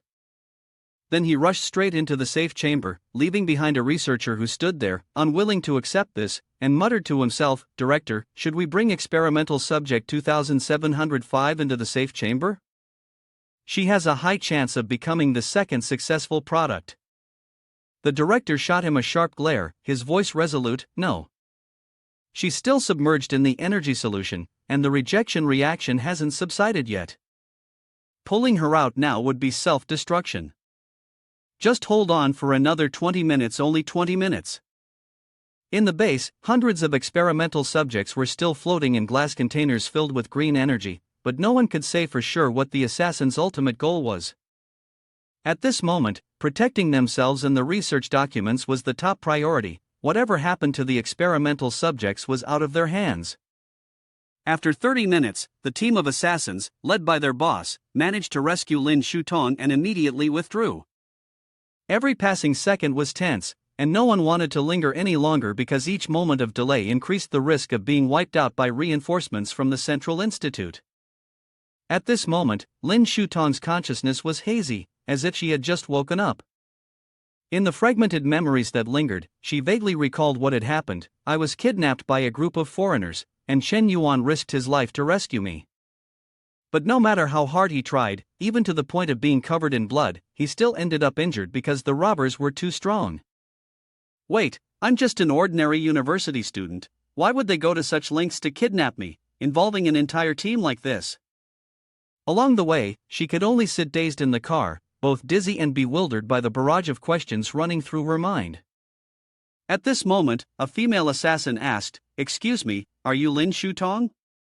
As soon as she finished speaking, Lin Shutong glanced over, her voice full of vigilance. "Yes, who are you people?" Hearing that, everyone in the vehicle let out a sigh of relief. Not long ago, the entire team had been worried had they rescued the wrong person? This girl didn't quite resemble the photo from the mission. The man quickly and concisely explained, "Then it's correct. We were assigned to rescue you and bring you back to Nation H." Lin Shutong's eyes lit up upon hearing that, but she still asked suspiciously, "It's Chen Yuan, isn't it? He sent you." The man gave a faint smile and explained, "We don't know who posted the mission. We only know that it was listed on the dark web with a reward of 3.7 billion Nation H currency just to bring you back. Anyway, now that we've confirmed your identity, all that's left is to get you home safely. Once we get paid, it's done." Overthinking just gives us headaches. Hearing this, Lin Shutong was shocked, but a powerful sense of hope suddenly surged in her heart. It must be Chen Yuan. Besides him, no one would do this for me. Those rich guys are too smart who would be foolish enough to spend a fortune on a mere college student like me. She thought, saying they love me is easy, but it's all just fleeting amusement. It must be Chen Yuan. He has never given up on me. Back then, when my mother was gravely ill, I called everywhere for help. Not a single person was willing to lend me even 30,000, and I was rejected so harshly that I wanted to erase my entire contact list. Only Chen Yuan, who always spoke coldly, whose words were sharp and indifferent, silently found a way to help me. And this time was no different. I thought I would die somewhere in that laboratory, but Chen Yuan never gave up. He didn't care about the hardships, spending several sums so immense that most people wouldn't even dare to dream of it just to search for me, to save me, even when he had no idea if I was still alive or had already become an experiment subject. So sincere, so devoted, it made Lin Shutong cry uncontrollably. Tears poured down like rain, each drop as large as a pearl. This feeling was beyond words, because her heart was overflowing with both deep gratitude and crushing regret. Why? Why did things turn out like this? I once had the purest love in the world, the best man anyone could ask for, yet I was foolish enough to destroy it with my own hands. She thought Chen Yuan was willing to give up his wealthy status for me, to live like an ordinary person, yet I hurt him so deeply. I truly am a terrible person. I'm sorry, Chen Yuan, I'm sorry 1,000 times, 10,000 times. If there is a next life, I swear I won't do anything foolish again. In the car, Lin Shutong wept, her tears streaming down like a river. The assassins sitting with her exchanged bewildered glances. What's wrong with this girl? We saved her, and she's crying this much? Does she have some kind of brain issue? Before they could process the whirlwind of emotions, a sound rang out in the distance, then boom. From both sides of the street, several military vehicles suddenly charged forward as if about to crash straight into them. No greetings, no warnings, the convoy opened fire in a relentless downpour of bullets aimed directly at their car. Inside, the boss made a split-second decision. There's an abandoned factory up ahead. We'll swerve into it and split up. You and I will lure the soldiers away. Scorpion and Bat, you take the target and escape. We need to get out of New York immediately. Understood? Scorpion and Bat said in unison, got it, boss. The chase grew increasingly intense as they plunged deeper into the abandoned district. The boss and his team fired their guns while driving, trying to shake off their pursuers. Meanwhile, Lin Shutong and the female assassin Scorpion had to weave their way through heaps of scrap on foot. But their hope for survival didn't last long. Another hunting squad suddenly stormed in. This group wasn't just composed of regular soldiers, they were equipped with drones hovering above like watchful eyes. Some unfortunate souls were wiped out on the spot, not even getting a chance to utter their last words. After dealing with the enemies at the abandoned factory, the bloodthirsty forces from the dark web split up to continue the hunt, determined not to let a single person escape. After turning the entire factory upside down, they reported back to headquarters. The test subject has vanished. She didn't just sprint across rooftops at incredible speed, she executed flawless parkour, leaping over gaps between buildings like a seasoned mercenary. She's now hiding in a slum district. On the other end of the line, Mr. X roared furiously, reinforce the capture squads. I highly doubt she can escape Nation M anytime soon. Lock down the airports, seaports, even the highways, block everything. This is truly an outstanding pursuit. A few assassins barely made it halfway before dying on the spot, each shot hitting its mark without a single miss. Meanwhile, Lin Shutong and the female assassin, Scorpion, had escaped from the abandoned factory and dashed into a complex, impoverished neighborhood. As she ran, Lin Shutong spoke in a hushed voice, I'm sorry. It's my fault for dragging your teammates into this. They sacrificed themselves? But before Lin Shutong could dwell in silence for long, Scorpion unexpectedly responded, her face devoid of emotion, they've probably all been taken down. Communication has been cut off, highly likely, that's the case. You're not bad, though. Strong stamina, quick reflexes.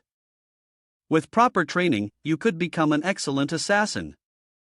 The cold attitude of the female assassin left Lin Shutong speechless, but as she thought of Chen Yuan, she quickly made up her mind. Sister, I don't want to be an assassin. I just want to learn how to protect myself. Can you teach me? Scorpion pondered briefly, then coldly replied, Follow me. Although his face remained emotionless, inside, he was quite pleased. The others are all dead? Even better. If I take this girl back to Nation H alone, the entire 3.7 billion reward falls into my pocket. How delightful. But she quickly realized, things won't be that simple. Carefully analyzing the situation, she knew the lab wasn't the only threat. With such a massive bounty on Lin Shutong's head, it was only a matter of time before assassins from all over the world came after her. Some might even plan to eliminate me and steal the mission for themselves. This can't be allowed to spiral out of control. I need to turn this girl into a living weapon. At the very least, she should be able to protect herself and, more importantly, protect me. Meanwhile, Lin Shutong understood that survival was her of luck. She had to rely on herself. I need to become stronger, at least strong enough so that Chen Yuan won't have to worry anymore. Besides, I have already become the perfect warrior, strong as a tiger, a leopard, and a lion combined. My muscles are 3 times denser than a normal human's, and my strength must be at least 10 times greater. She thought, even my bones are so strong that they could break an iron bar, and my recovery ability is so fast that even a bullet wound heals in the blink of an eye. I'm confident that after this special training, I'll be the one protecting him instead. While Lin Shutong was on the run in Nation M, back home, Wandering Universe had created a box office legend, shattering all prejudices and earning the admiration of the entire entertainment industry. That's life. No one can predict the future. Sometimes, what seems ordinary suddenly turns into a masterpiece. On its first day in theaters, the film effortlessly raked in 6,820,000, its reputation soaring like a balloon slipping from someone's grasp, shooting straight into the sky. By the second day, the numbers skyrocketed to 59,680,000. Its rating surged to 9.9, leaving everyone stunned. The peak came on the third day when the film dominated the box office with a revenue of 321 million, igniting 100 million discussions across platforms. Critics showered it with praise. As for the audience, there was no need to say more. They went from skepticism to admiration. Hey, have you guys watched Wandering Universe yet? The movie is absolutely top tier, and I swear, you have to zoom in on the supporting actresses because they're just too gorgeous. People were talking. First, there's Dai Han. She's truly a goddess. Just one look and you instantly want to become her fan. Next is Qin Wusong, also from Mei Yuan. Her beauty and charisma captivate the audience from the very first glance. After discussing how quickly their ratings skyrocketed, they turned to emotions. If she keeps up this performance, who knows? Gao Quanyin might just earn herself the title of box office queen from now on. And that's not all. Yan Jing's regional competition was no less impressive. Niao Xiaozi caused a stir in the online community with her arrow performance. A stunning woman playing the arrow so masterfully that people couldn't help but marvel. Just a few notes were enough for an entire crowd of fans to decide to commit to a lifetime subscription to this talented woman's charm. Meanwhile, at Mei Yuan, in the luxurious presidential suite of a hotel, Park Young-jae was losing his mind over the news of being humiliated by Chen Yuan right at the cinema entrance. His face was as red as if he'd been left out in the scorching midday sun. The shame was indescribable, but the most painful part was that this humiliation had happened in front of Dai Han, the very person he desperately wanted to impress. Park Young-jae said, "Chen Yuan, just you wait for me. Sooner or later, I will trample you under my feet. Let's see how arrogant you dare to be then." His assistant stood respectfully beside him and reported, "These past few days, I have investigated this Smoke CEO very thoroughly, but his identity is more complicated than a palace intrigue drama. Even the wealthy elites from Nation H have no clue about his true background." Park Young-jae raised an eyebrow and signaled for him to continue. "But he is definitely rich. I mean, ridiculously rich. There was once a time when he gifted something to a female streamer and caused an uproar on the internet. Just that one time alone, the amount of money he threw out exceeded 5 billion. Park Young-jae's face twitched slightly, unable to believe it, while the assistant went on, his tone adding even more dramatic effect, "That's not all. He is also unbelievably multi-talented. He sings well, dances exceptionally, plays basketball like a pro, masters chess, and is skilled at both piano and violin. On top of that, he has continuously won championships in track and field." The assistant continued, "That's why netizens call him the national male god." The main point is that under Chin Yuan's control are a series of massive investment companies, including Big Cat TV, Vinova App, Han City Jayak, Royuan Medicine and Pharmacy, Fei Dun Corporation, Star Group, CI Charity Fund, Kitten Shopping, and Quanine Television. Even a rough estimate of the total market value of these companies exceeds 6 trillion. Hearing this, Park Young-jae felt as if someone had just thrown a massive weight at his head. His face twisted, and only 2 words echoed in his mind: utter shock. No, not just shock, but compounded by an overwhelming sense of fear. Sitting in stunned silence for a moment, Park Young-jae angrily muttered, 6 trillion. Is he a person or a money-printing machine? Even the total global market value of Samsung hasn't reached that level. Could it be this Chin Yuan guy is wealthier than my entire clan?